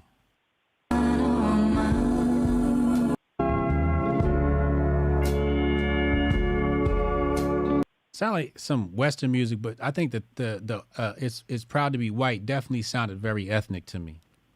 That's right. Yeah. That's right. Yeah. You need a little bit more pride in your whiteness. Let that shit reflect in your music selection next time. Right. Agreed. Outside of that, the actual issue, man, who gives a fuck? Right. Here's, man, the thing is this. I've said this once before. They love hitting shit that don't hit back. All right. You on this motherfucker talking about cakes and calendars. That's the most cookie cutter shit you could talk about. That's something that's not going to ever hit you back. Cakes and calendars. Yeah. The people who bake them, the people who make them, ain't never finna fuck you up. So they'll take off on that shit all day long. But here's the thing. You holier than thou ass motherfuckers. All right? Here's the thing. You're in an uproar over this woman's choice of apparel to make a cake. Whether it's right or wrong, I'm not here to decide. You've clearly chosen that it's wrong. Okay, we'll go with that. Then you got Calendargate. You've clearly decided that shit was wrong as well. Okay? No matter how wrong that cake, bitch, or the calendar was, though, and you want to completely disavow both, you will never, ever, ever, ever see a more wrong-ass motherfucking arena of operation than Twitter. And yet you motherfuckers won't disavow it or leave it. You can Google, there's this ceremony that they talk about, not Google, but you can search it in the search bar. A ceremony that they have out here in Mexican-American New Year's tradition called 12 uvos, or the 12 grapes, right? If you search that on Twitter, you're liable to find some bitch shoving them in her ass. Oh, boy. And it don't get more wholesome than that tradition within the Mexican community, right? So if you can Google something as benign as that, or not Google, but search it on Twitter, and you see something way more egregious than some broad making a fucking cake with fat titties or a calendar, then why the fuck ain't you leaving Twitter? Get your ass off of Twitter, be wholesome, be godly, somewhere the fuck else. Facts, because Twitter is filthy. This bitch is a cesspool. And it's not just Twitter. Instagram got its issues. If last I checked, they were fucking trafficking children over there. Yeah. Fucking Facebook has snuff videos like you wouldn't believe. Really? But they want to stay on these motherfuckers and participate in their little area of them. Meanwhile, this shit is the gates of hell. But you want to go ham over a fucking cake and a calendar. Get your ass off of my timeline.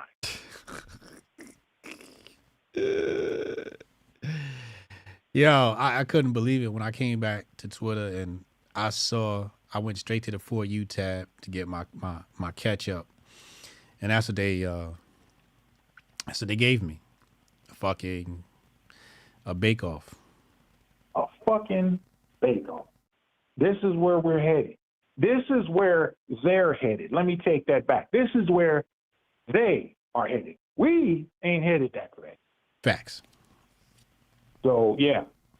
I don't know what the fuck. Listen, I've often said that the religious right is just as nutball as the religious left. You know, they just worship at very different altars. Yep. All right. But the insanity level is the exact same because they worship the same master at the end of the day.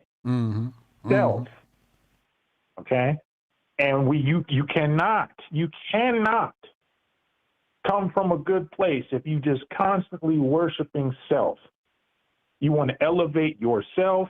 You want to elevate your beliefs above every goddamn thing else under the sun, and you don't even know 1/10 of what you think you know about your own beliefs. So ain't no good ever going to come from that shit. But the only difference here is because the right tends to have a spiritual component to their shit, quote unquote, they will look a lot worse when they are in full bloom than the left ever can. Because it's one thing to die for fucking Stalin. You got people who will fucking die for Stalin like ain't nobody's business. But that shit pales in comparison to the people who want to die for God. Right? You have motherfuckers that'll go 1,001% behind that. Whereas Stalin is like, I believe what he's saying, but do I really want to die for this nigga? Right? So yeah, that's why when the right goes ham, look the fuck out. And they're heading in that direction. It starts with little fucking, oh, this bitch's titties are too big for cake making. Starts there, and it ends with your ass wearing a red robe, a white hood, and making babies for the elite. So that's all I really got to say. Wait, what was that? The Handmaiden's Tale or something like that? Yeah. Yeah, that shit crazy. Yeah. Yeah. Nah, you right. You right, man. This shit crazy, man. I was hoping we'd get off, Well, I was hoping one thing, but I was going to tweet this out, but I was on hiatus. But I said to myself, the new year going to start off with some fuckery. Because it just seems like every year you're going to get, the new year going to start off with some fuckery and a death. Like somebody famous is going to die as soon as the year kicks off. And of course, we got the fuckery. You got the Beirut. Now they saying Israel hit Beirut. They got the Epstein stuff, which still ain't dropped. Mysteriously. Oh, it's coming at 11 a.m. 11 a.m. was 4 hours ago. Man, I'm telling you, they use that Epstein shit to get motherfuckers in line because they know they're on that list. Yep. So they'll hit them up. Look, I need this money moved over here. I need this bill passed. I need this legislation introduced. Otherwise, you fucking this goat is going to be on the front pages of the fucking New York Times. Yep. So I think that's how they do that there. And then once all the smoke settles, then they'll just circulate the same names like Bill Clinton. Yeah, exactly. And then you had the lady over there at Harvard. She lost her job. She resigned today. Just a lot of distractions. Very interesting. Yeah. Listen, I do want to touch on in-wokeness real quick before I go. All right. Quit listening to bitch-ass in-wokeness. If you're white, and I said this earlier on a post I made, but if you're white, we are not your problem. We are not even in the top 10 of your fucking problems. But if you're listening to sites that want to continually put black folks in the middle of your shit, whether it's them randomly shooting guns in the hood, working on an ambulance, or doing any of that shit, if you are listening to these motherfuckers, then I'm guessing it's a distraction when you consider all the other shit that plagues your community specifically and the world at large. Yeah, I think somebody in the chat said it really well. They said Wall Street, silver bets, and wokeness, clown world, those are all Fed accounts. All Fed accounts. They're using the same shit that got new blacks up in the roar and all their little panties in the bunch. All the same shit that they told these new blacks to create that monster, they are now telling what you guys should probably term new whites. You're going to want to separate yourself from these motherfuckers. If you're a real deal white boy like Rudy, like Cassius Cam, or a real deal white woman, then you might want to separate yourself from these motherfuckers now, because niggas is still trying to shake off the stench of these new blacks. Because we didn't start the process soon enough. So get ahead of this shit now. Right. Separate yourself from that motherfuckers now. It'll be a lot easier for you going forward. That's a great point. Like, if white people had a lens into the black community, they could get ahead of this before they turn into white wokeness. That's right. Like when you say end wokeness, you are actually creating wokeness on your side. Yeah. That's what you're doing. That's what you're doing. And see, I'm in tune with a lot of real white boys. And they tell me, man, we don't listen to bitch-ass sites like End Wokeness. We know what's good for our community, and trying to focus on y'all's ain't it. So they know what's up. Separate yourself now, or you're going to end up paying the price. Because, look, the United States was broken into states, and we should utilize those states as like an experimenting ground on how government should grow. So there should be a significant separation. You know, if one state adopts some shit and it fails, the other states can see that and be like, well, yeah, we ain't doing that. I kind of think race is nature's way of doing the same shit. It compartmentalizes human beings to such a degree to where we can never just become one big ass collective mind and all just fucking ride off the cliff at one fell swoop. You know, if one race starts doing some crazy shit, the rest should look at that and be like, okay, so in this particular instance, take heed to what happened to us. Don't let it happen to you. It probably will because y'all ain't listening, but don't let it. I just tweeted that out. The End Wokeness campaign will lead to a woke movement for the right. Same plan, new audience.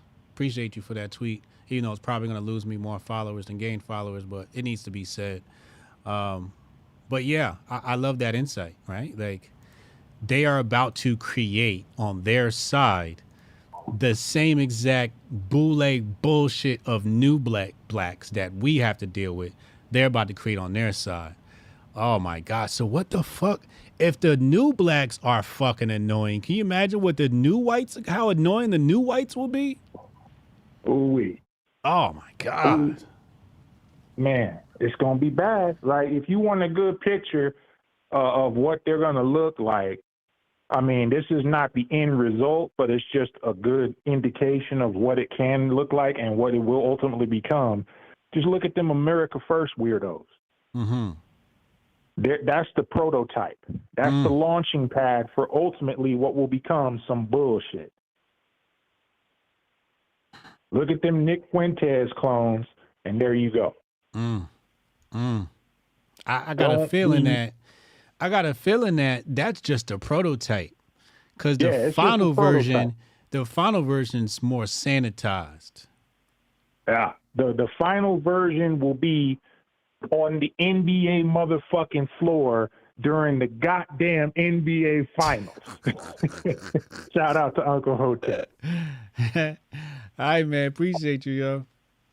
All right, bro. Hotep and Bill. Hotep and Bill. Strong Dad on the check-in. Jonah's there. Tari's there. AK's there. Let's talk to Strong Dad. Oh, excuse me. I'm so sorry. I just burped on stream. I know I'm canceled from the conservative movement now. Hotep Jesus, seems DJ Academic is going to need guidance. Going to need the guidance of Men of Order. Yeah, it looks like he's in some shit. Jabari Judah, happy Haitian Independence Day. We're a third world country still paying reparations to a first world country for 10,000 dead French people. Ain't that some shit? Inside the Ages, shout out to Scott Adams for coining the term confusopoly. Call from. And then the last one here, better to be a lender than the king. A guy who wrote a great book said one time. It's straight out of my book, man. Better to be a lender than a king. Straight out of my book, Patriot Report, Unmasked Conspiracy of Money and War, available on HotepJesus.com. Hotep, you're a genius. HotepJesus.com. Strong Dad, Happy New Year, man. What's up, bro? Happy New Year. Happy New Year. Great book. got it on my bookshelf. It's a part of the homeschool curriculum when it's time for that age. So Yes, you know, sir. Appreciate you. y'all. Yeah. So first of all, my new year, because you know what I'm saying, I know how we're talking about how this crazy shit happened. Listen, my new year started off with some good sleep and a leg day. So I don't know how y'all started off your new year, but my new year started off the right way and not the pussy way. Well, that's how mine started out. That's what's up. Yeah, I got a good night's rest. And hit the gym early in the morning. Yep, leg day. I like to do leg day at least 2 to 3 times a week. Yeah, it makes you feel good. It really does. Yeah. So, man, what's up with these gay conservatives, man? Listen. This, if this was Blair White and she was doing a clapback video on some random liberal, y'all would be like the conservatives and the right, they would be like, hell yeah, get her, you know what I'm saying? Get that bitch, you know what I'm saying? That's what's up. This is the kind of trans person I like, right? But it's an attractive straight white woman and y'all are literally bitching about it. This is such a weird, y'all are gay. You're gay. You're gay. You started off the new year homosexual. That's how you did it. Congratulations. You're gay. Facts. This is how y'all can't roll into another year, another white man's new year, acting like this. I call it the white man's new year. To me, it is the white man's new year. And your birth new year. This is it's the Roman Gregorian calendar. It's the white man's new year. Fact. It's what and how y'all gonna act up on your new year? How y'all gonna act up like this? Yeah. Come on, man. I expected this. You remember when I don't remember how many years ago that was when like white dudes was posting like just doing crazy stuff with American flag outfits. It's always on the 4th of July. Like do that at the new year. You know what I'm saying? Where's the white dude standing in the middle of a snowstorm with an American flag and a guitar talking about we're bringing in the new year strong? You know what I'm saying? Like, where's the masculine white man? Y'all are complaining about an attractive woman in the new year rather than being masculine. And that, to me, is why you're losing. That's why you're hemorrhaging men. Sidebar, we watched the countdown on ABC, and I caught the same thing many other people Oh, my God. caught. Don't even talk about it. Oh, my God. Did you see it? No. Did you watch it?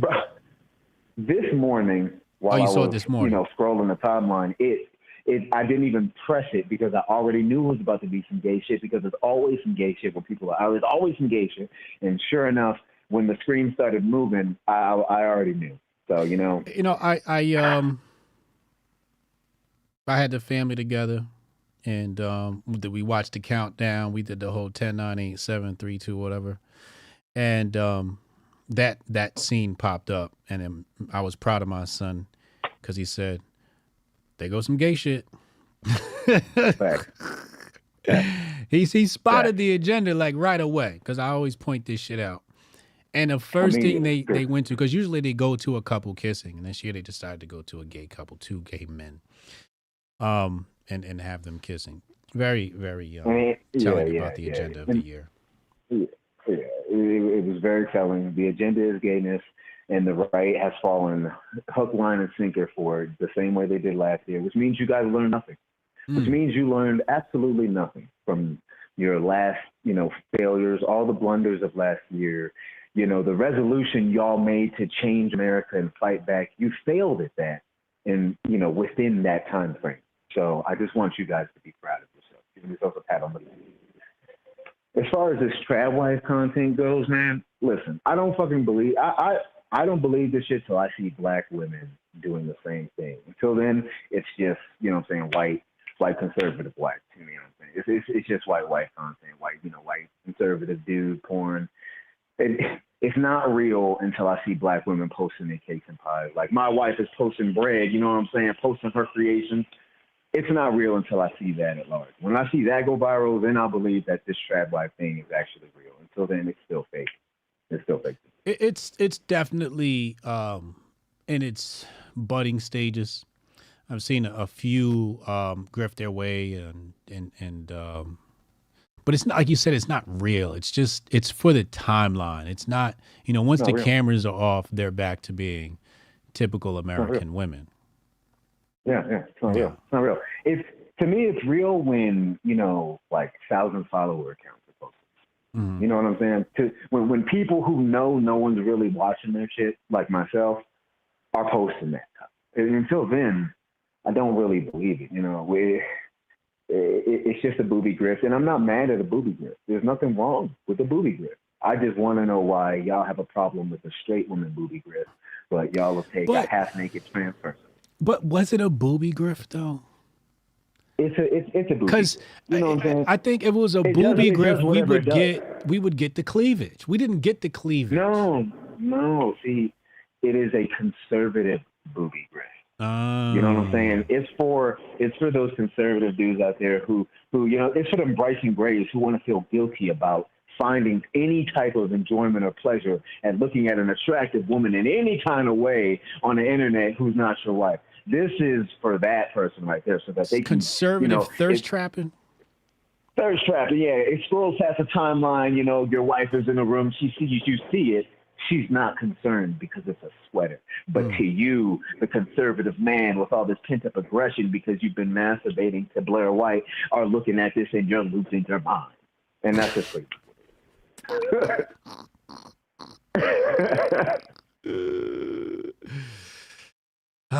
So you definitely think she was thirst trapping? I think that was her intention. Absolutely. Because and listen, a thirst trap can do anything. A thirst trap has a lot more utility than a lot of other things we do for grift content. So a thirst trap can legitimately drive you into something wholesome or something that you wanted to buy or purchase. So I'm not necessarily mad at it. It exists in its own way. Mm. Yeah, I remember talking about this last year. I said they should go ahead and make this type of trad wife content. You know what I'm saying? I think somebody listened to you for sure. Mm-hmm.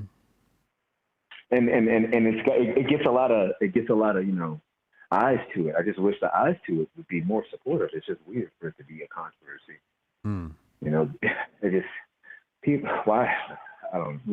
I'm exacerbated with trying to figure out why the right and conservatives in general are picking these things to be concerned about. And I'm not even talking about the establishment of them. I'm talking about the rest of them. The ones on the outskirts who are pumping this stuff. Why? What are you getting from this, man? So yeah, that has to change. But see, this year for me, I'm not concerned about any of that. I have all of these goals that I want to accomplish this year, and one of the main goals that I want to accomplish is talk about politics and bullshit like this is the least amount, because I think that we can get a lot accomplished. If this is going to be a good year for us, then we should really just pour our ideas out on the table and change what we can. So I'm not really concerned about this. Conservatives are, and that's why they're going to keep losing. And when they're ready to be Hotep and change, they'll come around. But I just don't see it happening. No, they're headed down a very dark path. And I said this on the Christian nationalism, but the conversation we had last week on Spaces, where white people are complaining about the emasculation of men. And I was like, it seems like, I said to the dude, it seems like a white people problem, because in 1982, Francis Cress Wilson published the ISIS papers, and we had already discussed this as the black community of what's to come. So like, y'all are like 30, 40 years late, 40 years late to what the black community has already sorted out and figured out. Now you guys are complaining about it because it's affecting you. And this is what happens when you have a blind spot to your other fellow Americans, aka the black community, because then you get caught up in some bullshit because you're not paying attention to an entire demographic for whatever reason. And therefore you can't learn from our mistakes. You can't learn from our experience. And I think the same thing is going to happen here, where they're not going to learn from the experience. And like Goldstein insinuated, they're going to turn into the new woke, because they didn't see how that victim mentality infected the black community and turned it into quote unquote woke. But they're just setting themselves up to be taken advantage of by frankly, grifters. I think that the resurgence that one of the callers talked about on a couple shows back, the resurgence he foresaw in your numbers, I think that resurgence will come from, what filters out of a lot of that too, because, they're gonna really search for something that brings them more close to reality. They're gonna filter themselves in the Hotep Nation, at least those who are like, yeah, I need to restore on that. I would have said that they were gonna go to like dudes like Rolo, but Rolo's turned feminine too. Pretty much, it's just us. So, so it's just gonna be the Hoteps, and that's pretty much it. Everybody else, well, good luck to them. Good luck. Good luck. Mm-hmm. You know what I'm saying? Listen, I want everybody to be very strong this year, be very healthy this year. You know what I'm saying? Stick to the plans you made. Don't change a thing. Don't second guess yourself. Dividends will pay off, but you have to trust, believe in your own determination. That's how you go into a year. Right now, this is hibernation time. This is not time to start your plan. This is time to really cultivate what your plan is going to be. When that springtime comes, pounce, and you guys are going to, it's going to be fruitful for you. So I have much love for everybody, great intentions for everyone who, is here, and even those who aren't here and should be. Much love to everybody. Yo, appreciate you, man. Happy New Year. Let's get at it. Happy New Year. Strong dad on the check-in. Start the AK. We got Tari waiting and Jonah waiting. We're going to go AK, Tari, then Jonah. More people are agreeing with me than I expected. So people are seeing this. Crypto Wendy O says, it's already here. They are mad about a calendar. Yeah, that's exactly what we're talking about, Wendy. You get it.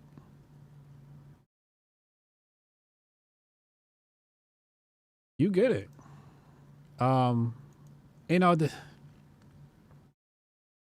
The calendar thing was Bryson's fault.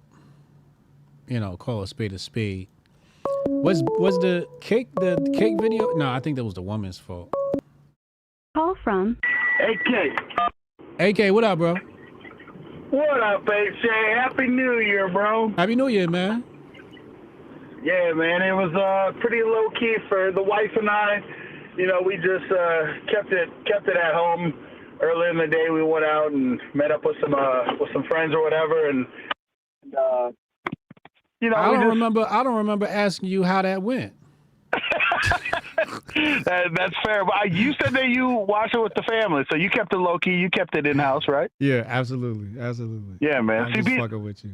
that's the real trad. I'm calling representing the conservative trads, man. Keeping it low key on New Year, staying with your wife and fam. Yeah, man. That's how you're supposed to do it. I love it. Here's the thing, man.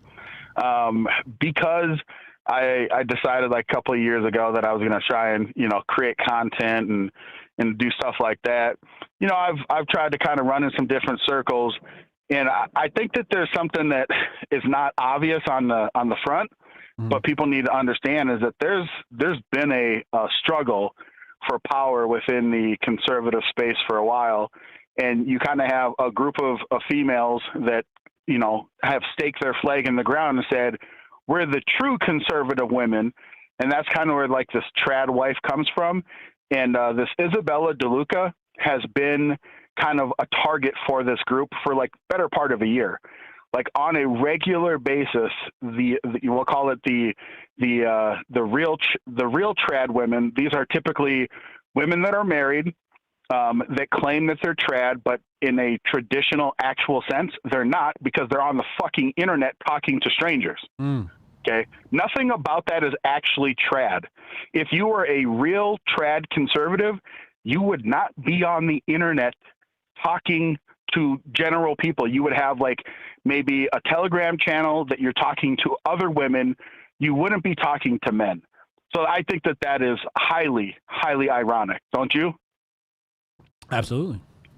And then, so within, again, the real trads that aren't real trads, but they're the ones that have, staked their flag, they've been dumping on Isabella DeLuca because she does post, we'll call it conservative thottery, where she'll have something that is modest in our general current culture, but because it doesn't show a full booby cleavage, or something like that she'll say, I'm the true trad. And so she's been grifting on that in that dynamic where they attack each other, and it increases her boost and follow. So it's not real, man. It's just vying of power amongst these two groups of women that both call themselves trad women, trad wives, trad conservatives, and none of them are actually traditional. They're all full of shit.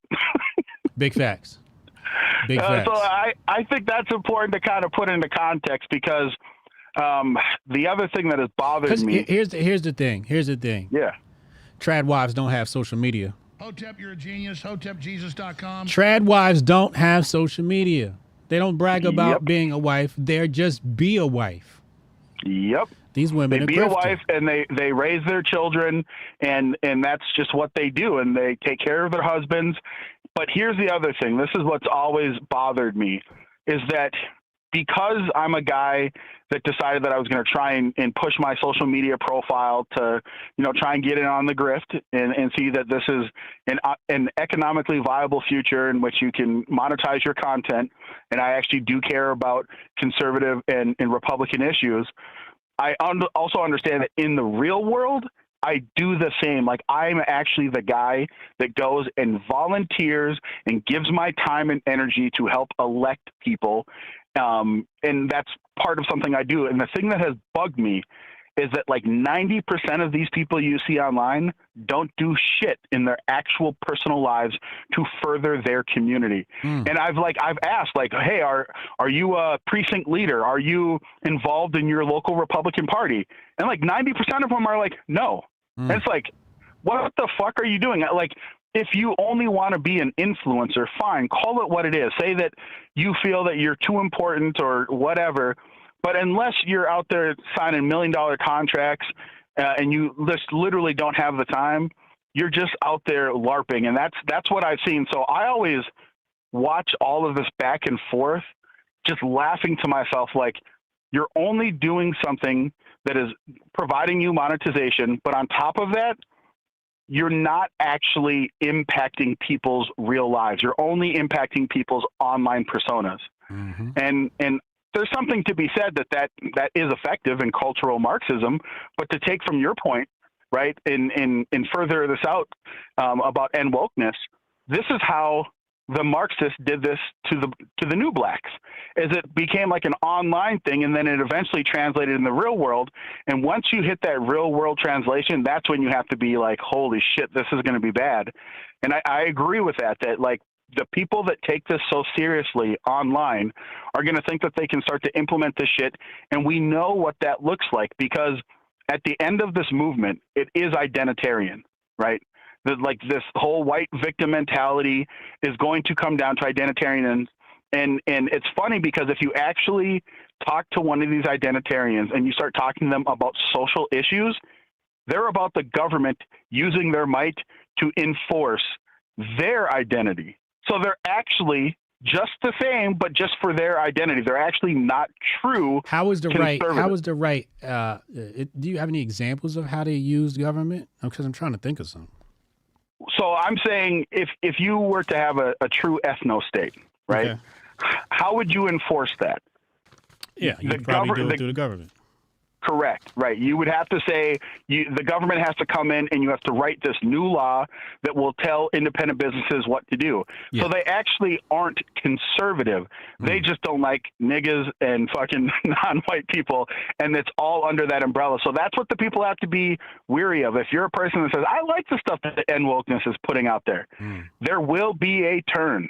You just have to watch it. Even like Nick Fuentes, if you actually listen to the things that he says, he himself doesn't actually believe in liberty and freedom. He doesn't. He actually believes in a collectivism, but that it's for an ethno-state. And he'll try and code some of his language and say, like, you know, we just want to freely choose association and we want to associate with that which is good.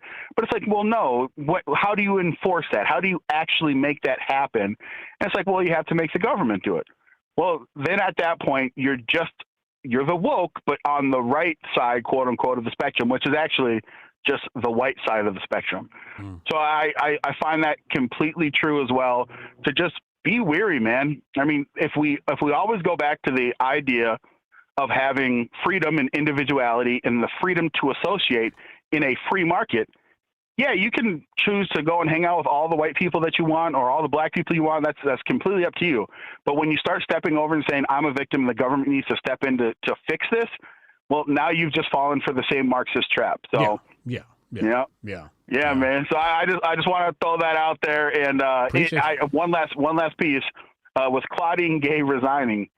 Like, do people not understand that they got exactly what they asked for? Like, anyone that was trashing Claudine Gay and saying that she had a bad position, which I personally, she's a Marxist, I really don't feel bad for her. But it's funny because you actually just canceled her. Like, the right jumped on the board, like on the bandwagon, to cancel someone. So congratulations for falling again. I'm still trying to draw some lines with that, right? Like, the right celebrating the cancellation of this woman, and then, you know, they're like, oh, she plagiarized. And I just saw Amuse is another Fed account. Yep. And then they ran her resignation letter through a free version of Grammarly, and it came back with, you know, one instance of plagiarism, whatever that may be. But if that's how you're judging plagiarism, by like some app, I don't think that's probably the best way, especially if you're using a free version. But it's just weird to see them pile on this. Well, it's not weird. We get it, because the white identitarian means you got to denigrate everything black. So they're celebrating over this, but I still haven't been able to draw enough lines, because I want to know who drudged up the plagiarism, like who did the work. I really want to know who did that. If anybody can find me information, who drudged up her plagiarism. So I know that Dr. Carol Swain is one of the gals that at least has been pushing it hardcore. She said that she herself was the one that was plagiarized. Now, like, where the does thing she about sit? Where did she got a horse in the race, so that really doesn't spell to an agenda. Yeah. Well, I mean, here's the thing with Dr. Carol Swain. She definitely is attached to PragerU. She's attached, you know, if you want to call her a magical Negro, because she's been in academia forever, but she considers herself a conservative. She's a black woman, and she trashes black people quite often, but not in a critical, like, here's my thing. So she's a black conservative that works for PragerU. All right, so I can't take her. I can't take her seriously. Then. I know, but here's the thing, right? Is like, this is what's so difficult about trying to be consistent and to actually stick true to your values. Like with Carol Swain, when she first came out, I'm like, okay, I want to hear what she has to say. But all she does is trash black people. That's what she does. Like, she doesn't just go after the ideology of the left that she dislikes. It's always like centered around black people, and I just don't like it, because she was at Dr. Harvard Carol for years or whatever. Oh, Yep. I've seen this lady on my timeline before. Yep. So she claims that Dr. Gay plagiarized her specifically. Oh, I don't believe that. Yeah, and I haven't looked into it, to be completely honest. I want to just see because, the like work. I said, when I see stuff that she's putting out there, I just roll my eyes. I'm like, okay, man, I see what she's doing here. I want to see the work. Yep. Yeah, man. All Well, right, man. that's what I Appreciate got for you, the man. information. Hotep and Bill. Aye, yo. I just bought my tickets to the Grifty, so I'll be seeing you there. And Anwell's coming. Facts. I love it. I'll see you at the man, Grifty, Hotep bro. and Bill. Aye, yo. Later. AK Kamar has bought his tickets to the Grifties. The Grifties are happening live and in person. It's gonna be a hell of a time. Can you imagine all these people on stage? Me, Anomaly, Sam Tripoli, Shane Cashman, Chrissy Mayer, and more to be. We're still confirming more people. Shit's gonna be insane. Shit's gonna be insane. We're gonna sell out. I'm gonna make sure of that. Bryson Gray. I'm probably breaking my NDA to say this, but I was with Ye in Tokyo working on the new album. We talked about God and repentance. We talked about the Bible. He even mentioned how most Christians don't like talking about repentance. He was very serious about his faith. He continues, he says, it's clear that people around him are not Christ-centered. My purpose there was to make sure lyrics remain Christ-centered. I'm posting this after seeing the new pictures he posted, and I'm disgusted. I don't know what happened in the last 6 months, but I hope Ye sees this. Ye found me because he loved my song Homemakers, which if anyone knows that song, sees why it's relevant. I may delete this thread after my dad or wife sees this and start yelling at me, but I had to get this out. Ye, repent, come back, God first. Has not been deleted as of yet. But yeah, I saw the Ye post. I follow Ye on Instagram, and I was like, what the fuck is this shit? First of all, it was ugly.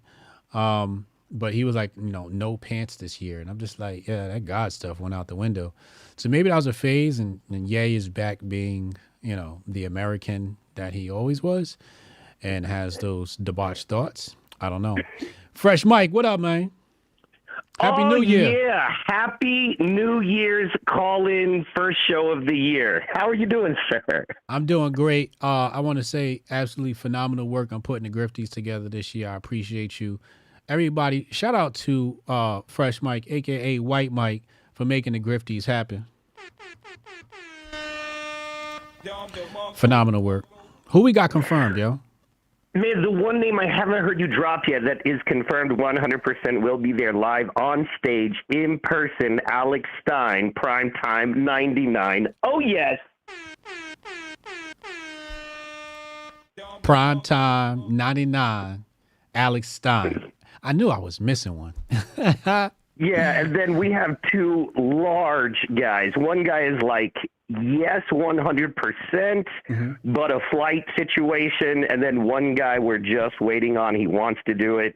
So I can't release him just yet, but everybody needs to listen to the Grift Report every day this week, top to bottom, because who knows when it's going to drop that info, but it's going to drop on the Grift Report this week. Yes.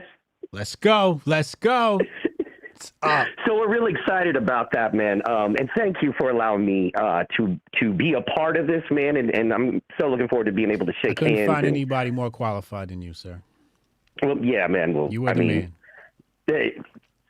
You're Hotep Jesus, man. Just, you know all about that. You get to look at yourself in the mirror every day. But anyway, yeah. So, but moving on past that, man, the two things I wanted to hit on. One, I haven't done this, but I wonder what Kim Kardashian was posting, right? Because a lot of what Kanye post or what Ye posts at this point, I notice seems to be almost like a response to.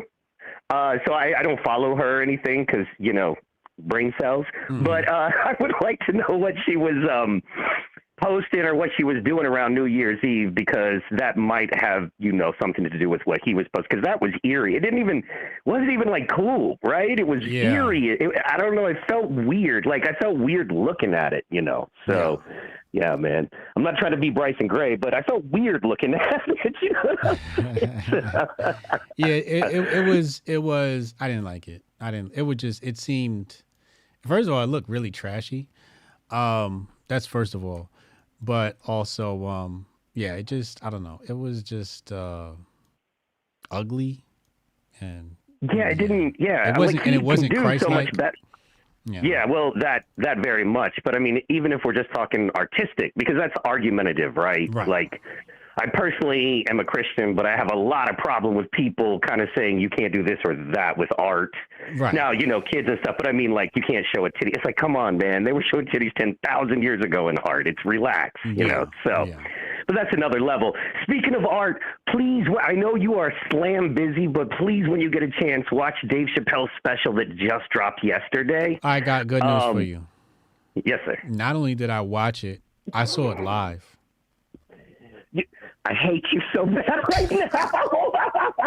I saw that comedy bit somewhere. Was it November or December at Madison Square Garden? He did the Madison Square Garden show, and we saw it there. Yeah, man, that was.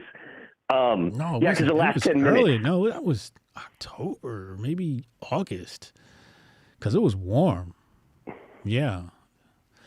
Yeah, man, the last 10 minutes really made me think about kind of you know, and where you're at, and how you guys are in similar places, you know. Yeah, how's that? I don't want to spoil it, especially because Dave is the dude. You know, I got to work with him in Maui one time, and me and my friend got to open cool little Dave Chappelle story. So we're all there after the show, and he tours with a DJ, and his DJ had a gig at like a nightclub on the other side of the island in Kihei. So anyway, we have our little rental car, me and my bud, right? Because we live on another island. So we have our little rental car. Shout out James Money, comedian, Samoan dude. But anyway, so we get in our car, and Dave Chappelle looks at our window, and he looks at me because I'm passenger seat, and he's like, "Get in the back." And I'm like, okay, because when Dave Chappelle tells you to get in the back of a car, you just kind of do, right? Sold out show for like 2,000 people. It was really cool. So I get in the back, and he jumps in the car, and his whole crew is in a big SUV behind us. And he's like, this way, they won't leave you behind on the way to the club. And he rides with us in our crappy little car, Dave Chappelle, right, to the club. And he mainly asked about Polynesian life and that kind of stuff. It was just cool, man. It was cool. So fun little Dave Chappelle story there. But yeah, man, the last 10 minutes of his bit when he talks about his dream and other people's dream. And when he talks about, it's a spoiler, so close your ears if you ain't seen it. But that bit. Okay. You know, you are right now, man, you're the Grifties. That's your dream in a way, but that's a lot of people's dream. Protocol, shout out. He is getting on a plane for the first time in his whole life to come to the Grifties. No way. That's beautiful, dude. I don't care what you say. That's beautiful, bro. You know? That's what's up. That's what's up. Yeah, he doesn't like to fly. So, I mean, it's like now it's like everybody else's dream. You know what I'm saying, in a way? Like, because people are going to talk about their whole life that they went to the Grifties, or that they got to call into a podcast, or they got to, you know, shake your hand, see you somewhere. So that's cool, man. So anyway, watch that, man, and see if you agree or disagree. And then finally, to leave us on a bummer note, one thing I'm looking at right now is what's going on in South Africa. I really am, because, hey, I'm white, right, unfortunately, but we got to play the hammer down. But I am, well, more than anything, because, you know, it's like, you know, Palestinian genocide, you know, this genocide, that genocide, and I want to see how the world reacts to this, or if they just kind of ignore it, and just, you know, what happens with this. Like you said, it's not necessarily that it doesn't make sense, right? But if it is what they're saying, it's going to be, I'm interested to see that, and how there's kind of a media blackout here.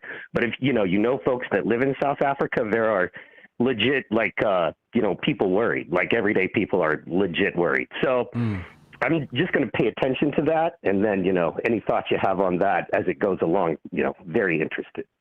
Okay, dope. Nah, fucks with that. Yeah. So, yes, sir.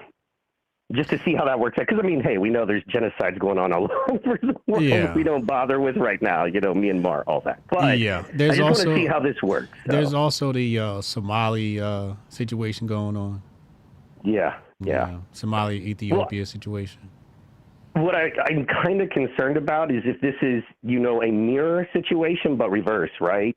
And that, you know what I mean, like how the incoming government or power treats the white people there is maybe, you know what I mean, how that happens. What if that's, you know, as the pendulum swings to, you know, a more totalitarian government on our end, if that's how they do minorities here, and they use the immigrants to enforce that, right? And if you can convince white people something is good for them, I mean, look at what they do to achieve it. It was weird as hell because, you know, I'm starting my new year off right. I hit the gym this morning. I look up at the TV and in the gym, and it's like New Jersey news, illegal immigrants.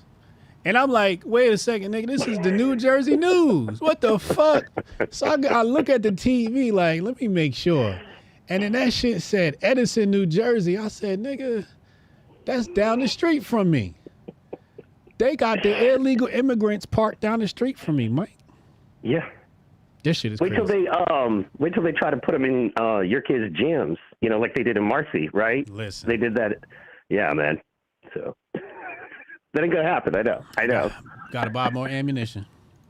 That's what, man. You know me, dude. I believe to live at peace with all men as much as possible for as long as possible. I mean, you write that peace and communication out until the very end where you can't anymore, and it comes to that. And, but these folks, man, not that they necessarily mean harm, but it's that government dependency. Because the government lets them in, puts them on an EBT card, puts them on, $1,000 a month, $600 a month that they get on a card, and a free cell phone. And now they're housing them. So, I mean, that's who you're going to fight for. You're going to fight for daddy. You're going to fight for the guy that's putting food in your belly. That's, if that guy says, point this gun this way and shoot, you're going to. Because what else are you going to do, Right. So that's the concern there. Man, that's a bummer. But anyway, was not trying to bring it down, man. This is a great show. Thank you so much. And we're going to work this out together. Hotep is for the children. Hotep and Bill. Thank you, sir. Thank you again. Man. No doubt. Hotep and Bill. Yes, sir. Bye-bye. Shout out to Fresh Mike. P-Dog Knight in the chat. Fellow content creator in the Hotep community. He talked about, we talked about Claudine Gay at the top of the show. P-Dog talked about that shit. She got replaced by a Jewish man. I was just wondering if being replaced by a Jewish man was DEI. Says they booted a gay black woman from president of Harvard and replaced her with a Jewish man. Well, first of all, she's not gay, Jake. Gay black women are the most valued class in America and can scream about the evils of white men all day long. They've made it clear. Jake, she's not gay. Did anybody in the thread tell her she's not gay?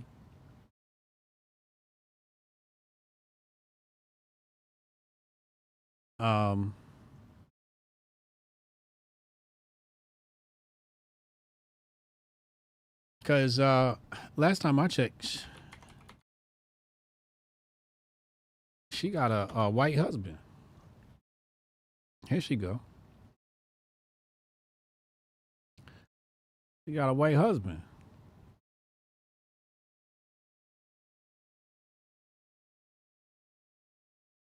Hold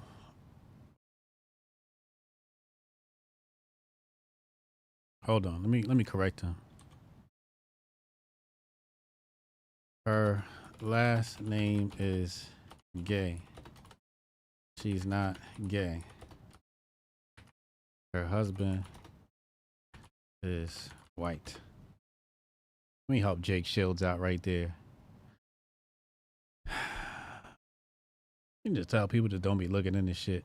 We trying to book Jake Shields for the Grifties. FYI, have not heard back yet.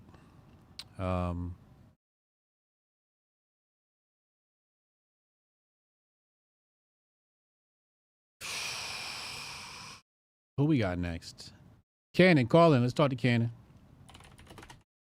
What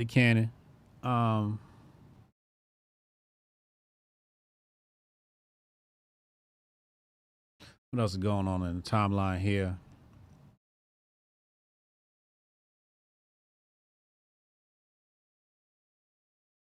The Epstein list is wild. Do they even have one? He's probably just grifting. I'm not even going to check and see if it's out yet because I know it's not out. I'm not even going to get my hopes up. Your opportunity to get out before spot Bitcoin ETF announcement. Yeah.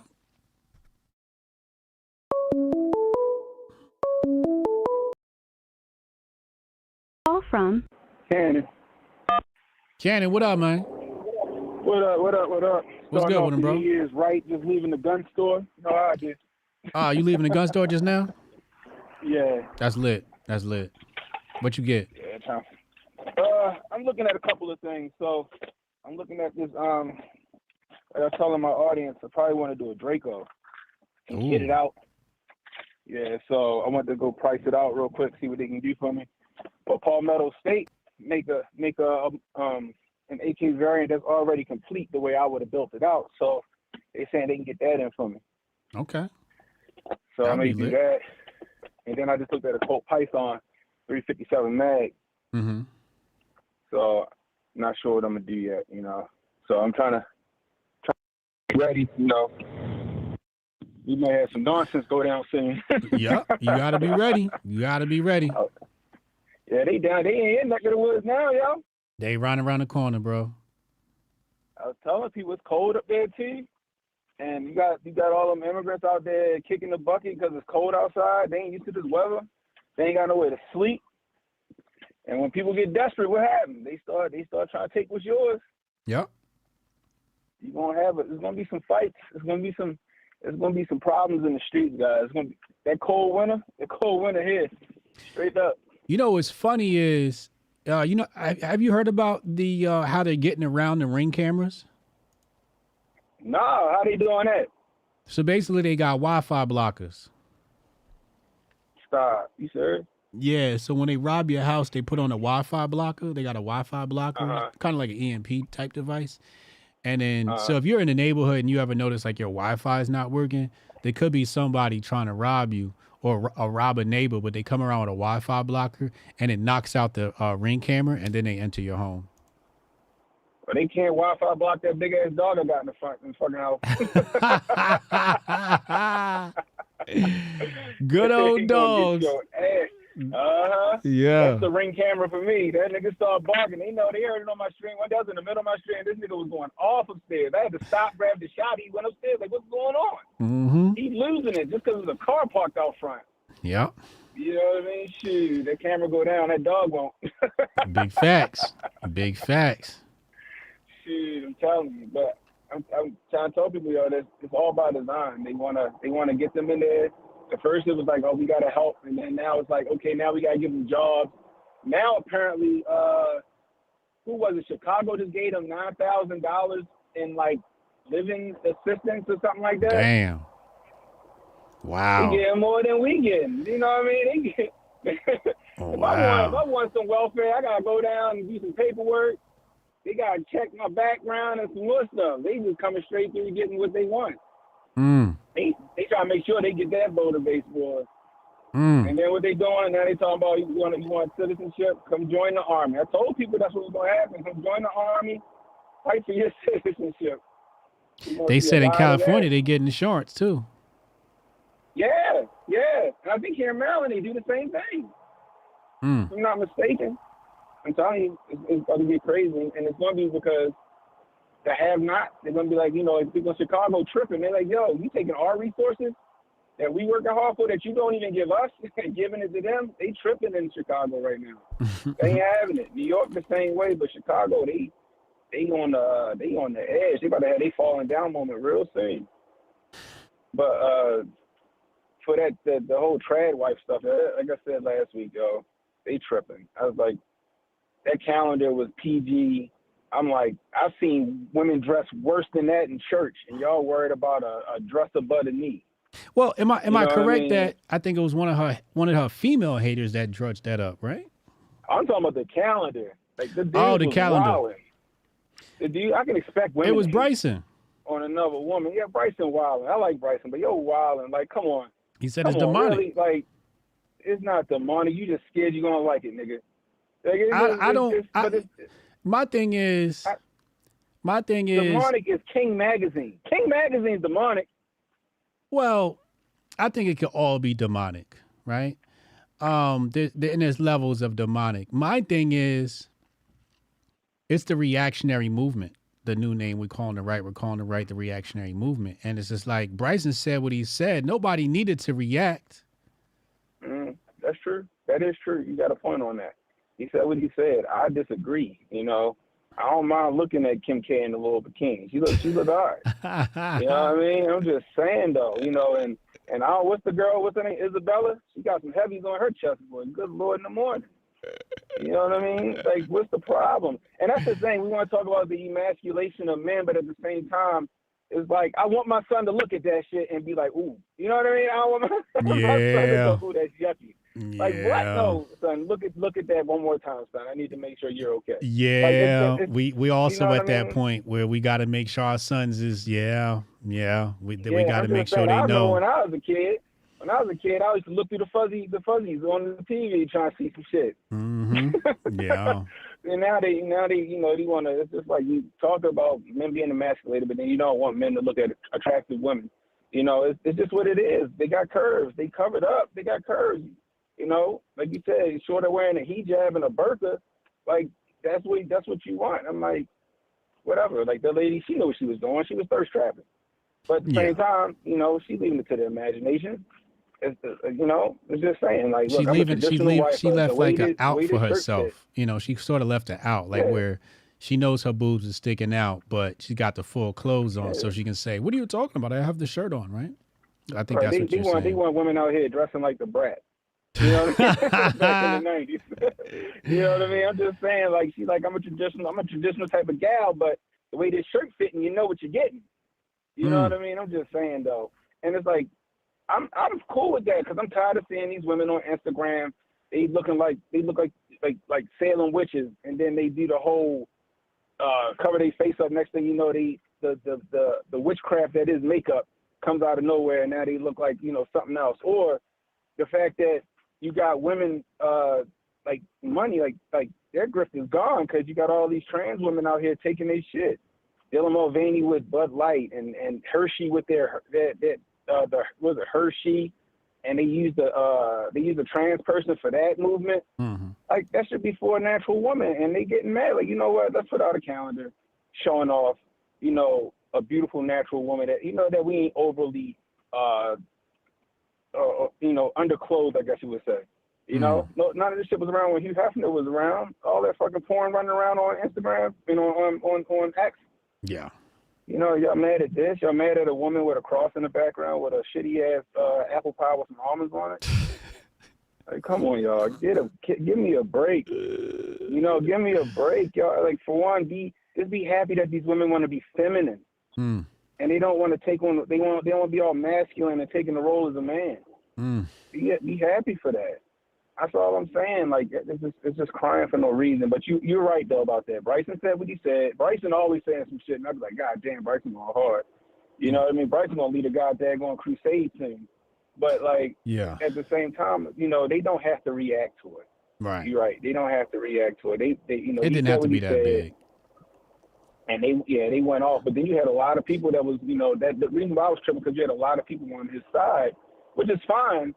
But I'm like, yo, like, Nathan is crazy for a woman to kind of, you know, make herself look a little, you know, a little sultry a little bit. My thing is,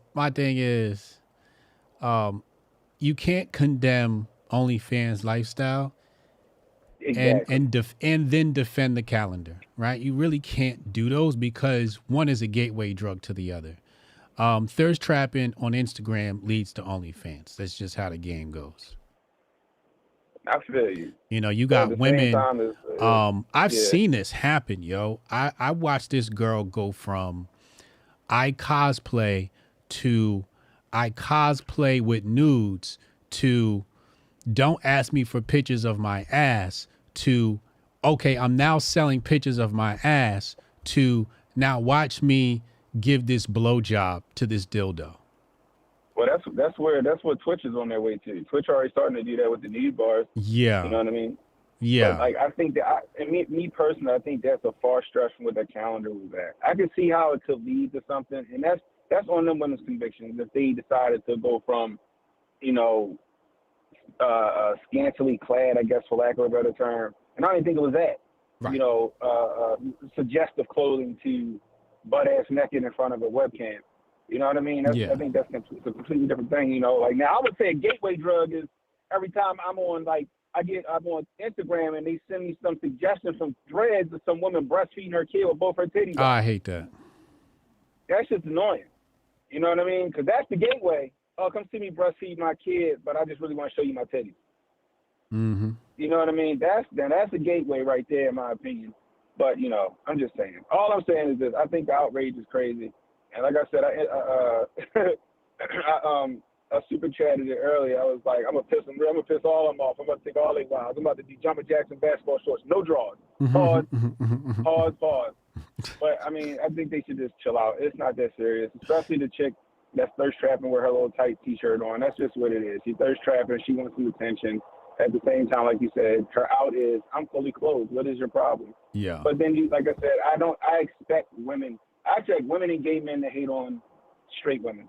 That's just All what the I time. expect. Absolutely. That's just what I expect. But anyway, man, so the Grifties coming up quick. Yes, they are. Yes, they are. They coming up quick. They coming up real quick. Everybody better get their tickets. Grifties.com. I gotta get me a tuxedo, huh? Is that what we doing? We doing tuxes? I might do a tux. Yeah. I might do a tux. All right. I don't know. I might have to K&G it up. Hey, I'm at the K. It'd be a nice K&G, but I'm gonna have to K&G it up. I ain't got Hotep Jesus money. Well, you know what I mean, but- technically, it's gonna be about the same amount. If Well, you rent K&G and the if you rent a tux, it comes out to the same amount as buying a suit when you factor in the cost of tailoring. I guess you got a point there. You know, That's a good point. because you can get a suit from K&G from $100, but you still gotta have somebody tailor it, right? You know, so I'll probably rent a tux. I pay $158. I'm locked in at the place I go to at $158. Oh, then maybe I'm bougie then. I'm thinking I'm gonna pay $300-400 for a suit. Oh, that's probably what you're gonna pay for a suit at K&G's. Yeah. I'm about to pay $300-400. I'm the bougie one over here. Jeez Louise. Yeah. But yeah, hey Jabari, if you listening, yo, we coming to your spot after the fact. Oh, we gotta crash Jabari's spot. I didn't think of that. Yo, We gotta Jabari, can crash we crash Jabari's the spot. yo. I'm Got just to. saying, that's good business. It's gonna be good business. Yeah, we should You know do what I something mean? down I'm there. just saying. Hell yeah, I've been talking to my wife. I'm like, yo, I want to hit Jabari's restaurant. I'm gonna check it out while we there. Yeah. You know, it'd be cool to do something. You know, have something at Jabari place. That'd be dope. Yeah. I'm gonna get with my Jersey heads. We're gonna figure it out. All right, Let me cool, get to man. these That's what's callers, up. man. All right, Hotep and Bill, bro. Hotep and Bill. Y'all got me working overtime today, man. Let's hurry these phone calls up. We got this letter here, resignation letter. We got a copy of it here from Claudine Gay. I do want to read it. It is with heavy heart but deep love for Harvard that I write to share that I'll be stepping down as president. This is not a decision I came to easily. Indeed, it has been difficult beyond words because I look forward to working with so many of you to advance the commitment to academic excellence that has propelled this great university across centuries. But after consultation with members of the corporation, it has become clear that it is in the best interest of Harvard for me to resign so that our community can navigate this moment of extraordinary challenge with the focus on the institution rather than any individual. So basically, she's saying that she's become a target, therefore a distraction, and it doesn't allow Harvard to focus on their day-to-day. It is a singular honor to be a member of my deep sense of connection to Harvard. Amidst all of this, it has been distressing to have doubt cast on my commitments to confronting hate, to upholding scholarly rigor, two bedrock values that are fundamental to who I am, and frightening to be subjected to personal attacks and threats fueled by a racial animus. I believe in the people of Harvard because I see in you the possibility and the promise of a better future. These last weeks have helped me make clear the work we need to do to build that future, to combat bias and hate in all its forms, to create a learning environment in which we respect each other's dignity and treat one another with compassion.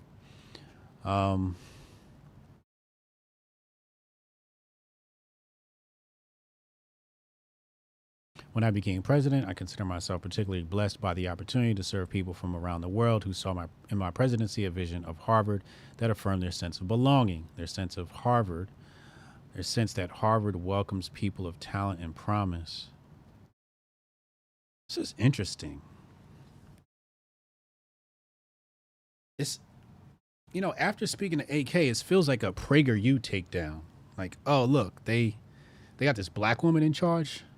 Watch how fast we replace her with a Jew. We'll get our black woman to attack her reputation. Interesting war here. Now,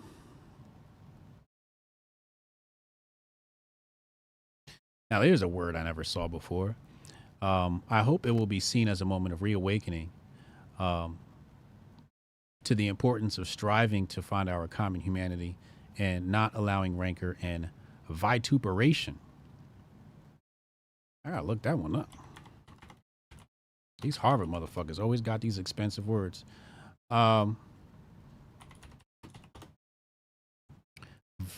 Vituperation. Vituperation. Bitter and abusive language.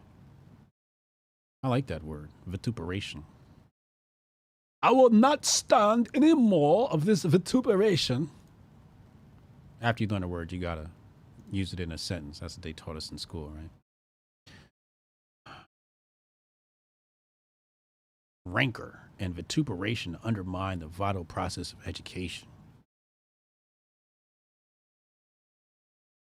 I don't even think you could type in, I don't even think you could find that word in a thesaurus. Like if I typed in the synonyms to that word in a thesaurus, I don't think it would pop up. I don't think vituperation would even pop up. Yo, what up, man? Happy New Year, Joe. What's good? Don't man, F Janice. I'm gonna try and try to keep it clean, but okay. With my language. F Janice, though. I don't celebrate that two-faced God. That is the representation of the banking cabal. Mm-hmm. What are you talking about? What is this in reference to? Because you're about to say all these things that you always say. Janice, the January 1st. The reason we do January 1st is because Julius Caesar wanted to make it the two-faced God, the God of beginnings and endings. Oh, okay. So it's literally it's a representation of you giving praise to the two-faced God of the banking cabal. Ah, interesting. January, Janus. Got you. Good stuff. Yeah. Yeah, that was Julius Caesar that did that. Now, let's go ahead here. I'll do quick about this chick because I don't pay attention to that. Anyone who's over 250, no, put it this way: anyone who's over 1 million followers is definitely signature reduction. Anyone who's between 250 and 1 million is a suspect, and I would probably say is signature reduction, other than maybe you. But let's go ahead here and. Yeah, so the banking cabal, this is how they do it, right? They get these, and this is why I always say I'm not white, I'm white trash. Because, white didn't exist until North America. White did not exist till North America. If you go over to Europe right now, you go to Bosnia and Serbia and Kosovo and all that, they don't say they're white. Yeah. So if you're calling yourself white, you're already brainwashed by the banking cabal who uses 4 pillars, and that 4 pillars is the education, medical, the bank of course, and the last one that no one seems to click into yet, and that's the most important one: the trade unions, the credentials, and the influencers. So they used the trade unions originally. Now then they went over to like the credentials of the schooling. You had your I'm a doctor. I'm a hairstylist. Like, get the fuck out of here. Oh wait, I said that's gonna be good, but you don't need a hairstylist to have a license from the whatever from the government. You don't need a whatever else. So like, man, they tell you have to have a license to be a barber. Like, come on, you go there. If he screws up your fade once, you're done. You don't need a license for that. Yeah.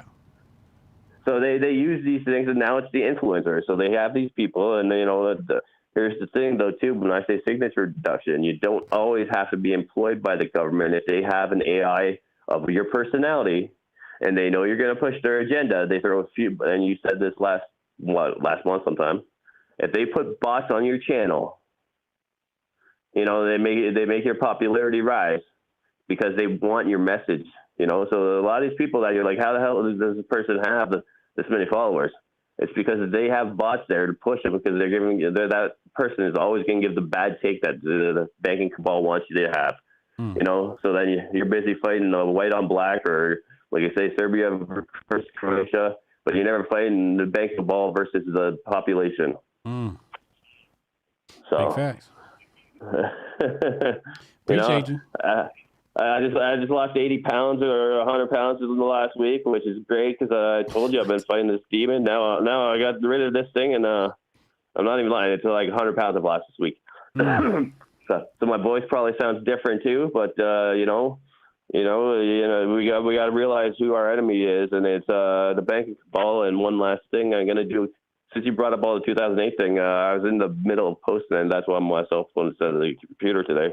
I was in the middle of posting. I'm going to do a thing on the quick thing on the formula that it created 2008 because it wasn't an accident. It was intentional. Yeah. Yeah, absolutely. So they intentionally crashed the entire economy so that they could put a bunch of rules and regulations to better suit them as well. Yeah. Yeah. And then people out here are going to be like, oh, like I can't look at this chick. Then don't look. Right. You know, the enemy's always going to put things out there for you to destroy your path. So don't complain about it. Just don't acknowledge it. Yeah, you could ignore it. Exactly. That's my whole point. Yeah. Why are we feeling this type of tension? So weird. Yeah. It's the grift, man. Again, they can't turn down the grift. Yeah, you can. Well, I do. But that's why I even like Hollywood too, right? Mm-hmm. One quick thing here. If you go to Hollywood, what is their like in their SAG, right? Again, too, I saw the trade unions, right? So what's the image for the trade union for Hollywood? Janice, the two faces. Mm. Right there, right? The banking cabal is telling you that all these actors are pushing their agenda on you. Mm-hmm. And everyone still gives in because we want our entertainment. Well, if you need entertainment, find someone local. Find your local. It may not be as produced, but you find your local artist or you find your local high school, college team. Yeah. Anything above that is an agenda. Yeah. Yeah. All right, let me get some more callers, man. Okay, Hotep built. Hotep and built. Jonah on the chicken. We got Nas calling in. Nas, hurry up, man.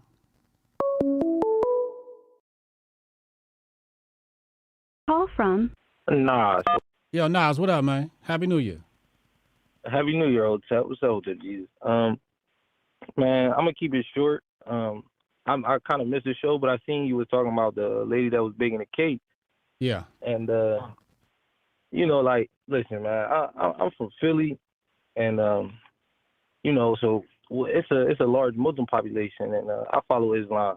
Uh-huh. And I know everybody, and don't nobody want to be in no burgers. Like I understand that, but like my question is, is it any morals or values like in conservatism? Like you know what I'm saying? Like the same way I would have to tell my son. And I'm not, and the lady baking the cake, that's nothing.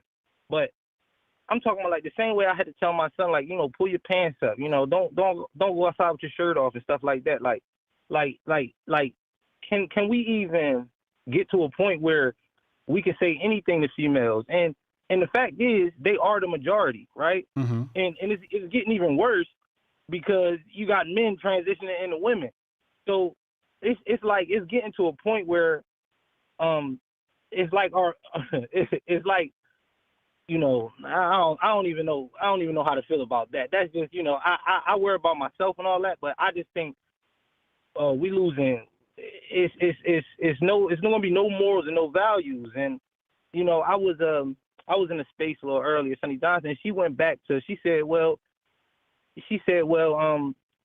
America was started with the brothels and all of that. So my thing is, if the Republicans doing this for the grift, right? Why don't we just lean into it? Just lean all the way into it. Why don't we just make prostitution legal throughout the United States and drugs too? If it's all about the individual and the Republican enterprise, you know what I'm saying? But we know that leads to a moral decay and a societal decay. Mm-hmm. So why are we allowing it to just creep in? And that's just how I feel about that.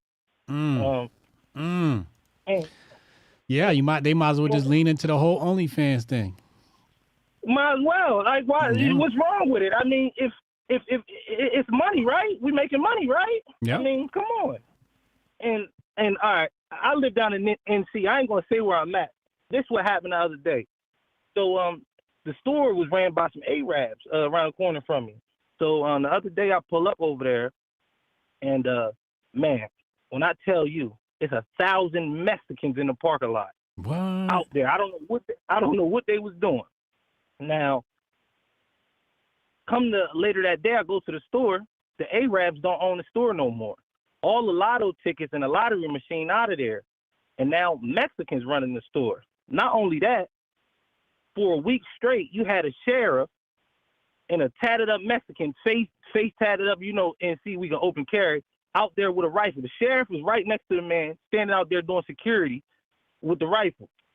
And so I go in the store, and a lady pull up, coming in the store, patronizing the store. She in a red Silverado, a 2022, a new joint, a nice joint. This lady go up there, right? And they got the one, the black guy that was working there, he still was working the counter, but it's all Mexicans own it now. Mm-hmm. So she go up there with a $100 bill, and she pulled out, I know what 10,000 in hundreds look like. She had more than 10,000 on her. She don't speak no English, trying to get gas. Can't tell a man what pump and how much she wants. So I don't know where these people coming from with all that type of money, but yeah, it's going down. But that's all I had to say. Yeah, it's getting ugly. I'm starting to see it. I saw it, like I said earlier, I saw it on the news, and yeah, it's right on our doorstep now, bro. Yeah, I'm just waiting for the boomers to start complaining, right? All the boomers that told me that Trump was a bad guy, so I could be like, so you want to build a wall? Hey, my father-in-law, he was one of them. We sitting at the table talking today. Hey, he coming around. They coming around now. They coming around, ain't they? They coming around now. All right, brother. All right, later, man. That's just my thing. Tari, let me get at you tomorrow, yo. Oh, hurry up and call in. I'm just waiting for the boomers to say something, because I don't initiate political conversations with boomers no more. They're already too far gone. So you got to let them come to their own realizations. So once boomers come to the realization, I'm going to just ask them, so you want to build a wall? It's as simple as that. Simple as that. You can now vote for me. Hotep Jesus has been nominated for Grifter of the Year. I am the only one up here. So help me get a head start and go vote for me. Grifties.com. And also don't forget to buy tickets to the Grifties Live. Technically it's the first annual Grifties Live, fourth annual Grifties.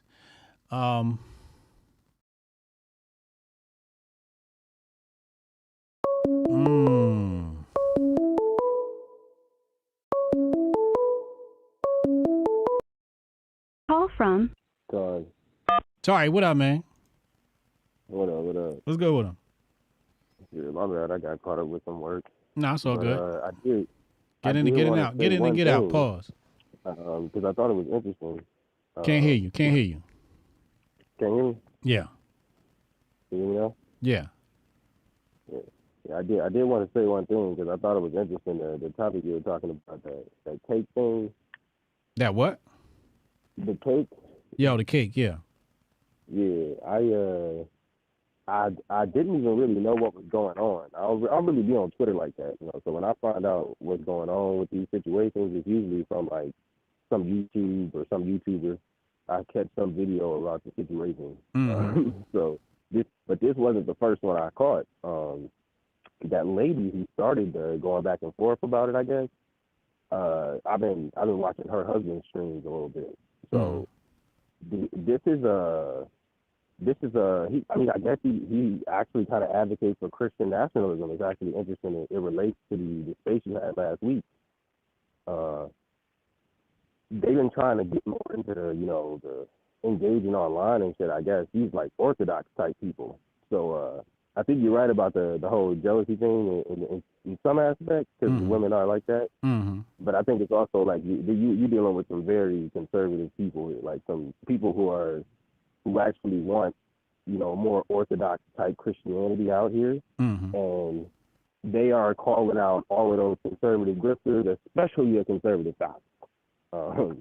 Yeah. Like I think he's been running around on that whatever podcast and shit too. So that's an extra thing you're gonna add in there, because it's becoming more prevalent. I think we're gonna see a lot more that fight, especially during the election year, because that's what they want. Right? Yeah. They don't want them all on the same side. They need conflict to create conversation. And that's part of what I've been saying about the whole DeSantis thing too. He is one of those things where a lot of those people would gravitate toward that type of conservatism, and it's kind of symbolic, right? You know, when you think about how Trump is and how much of a boon Trump is, how much of the grift gravitates off of him. It's like the same thing with the conservative side. Mm-hmm. So you got this like these two different factions right now. You know, the Christian conservatives and the people who, I mean, honestly, quite literally want to make the term conservative mean Christian at this point. Yeah. Like a lot of them aren't even like okay with people just being, you know, Islam, or, you know, you see how a lot of them talk about Jews.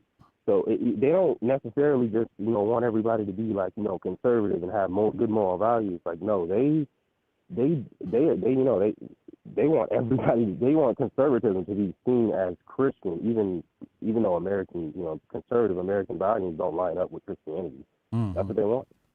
Yeah. So that's all I wanted to say, huh? I appreciate you, man. Yeah, man. Hotep and Bill.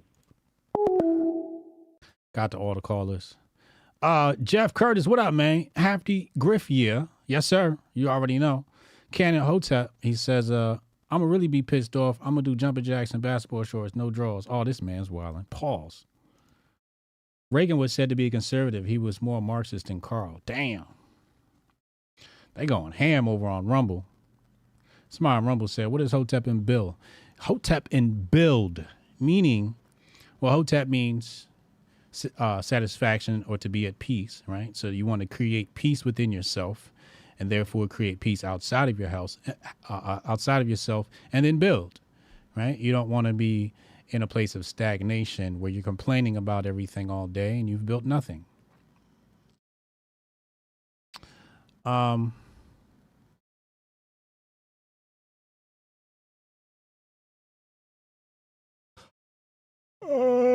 There was something else. Oh, that Brittany Renner video. They got some uncut footage of Brittany Renner interacting with Charleston White. I'm going to have to take a look at that for educational purposes. Yo, Brittany, one of my old crushes, man. I stopped crushing on Brittany when she became famous because I thought I was the only one that knew about her when she had the Microsoft deal and she was doing fitness videos.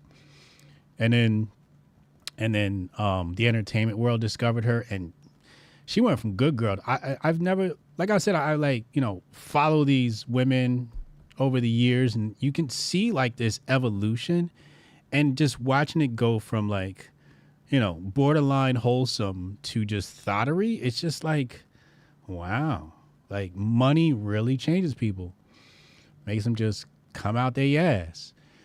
So I don't know, maybe she was always like that. And I just didn't know it, but yeah. So I'm about to take a look at that. So Hotep and Build just means just be a mindful human. Thanks for answering. A mindful human? I mean, if that's how you interpret it, but it specifically has the word build in there, where that's more than mindfulness. Like you actually have to build something. Just to be clear.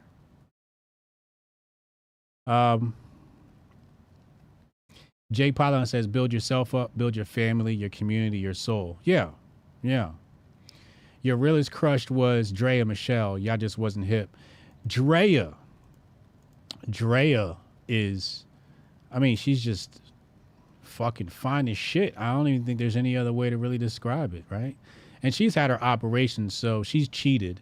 Although she's got some fucking sick-ass surgeons because her shit looks natural. It's not, but it looks it. And, yeah, she's got... Her surgeon really, really did some numbers on her. Dre is just unbelievably hot. But the fact that it's all fake, we just can't. Matt Earth said, I vituperated the baking video earlier. See, he's used the word in a sentence. What's today, Tuesday? I may or may not do some chess streaming later. It depends. I've been really working on my vision, so subscribe over there. Kick.com/Hotep Jesus. But more importantly, Grifties.com. Grifties tickets on sale. I'm going to keep saying that. We want to sell out this show. Grifties tickets on sales. Big announcement coming out of menoforder.com and Syscoin. If you guys are not in our Big Brain Telegram group, interesting financial debates and crypto debates break off in there. That link is in the description box below. Join our free Telegram group to get the first announcement for the Syscoin developments, new app coming out, and opportunity to make some cash with the Hoteps. Or I shouldn't say cash, opportunity, because they're redefining terms, and I don't want to. Anyway, if you want to level up, hit that link in the description box below. Join the Telegram. Grifty's coming soon, and menoforder.com announcements coming soon. I'll see you soon, man. Hotep and Bill. Yeah, I can try to get that handled for you. Again, it's only my second day, so if you can give me a second. How am I supposed to do this? How the hell are we supposed to do this by 5 o'clock? I have no clue. Is that possible? Hey, do you have the password to... How'd you finish all your work already? He's not tapped in.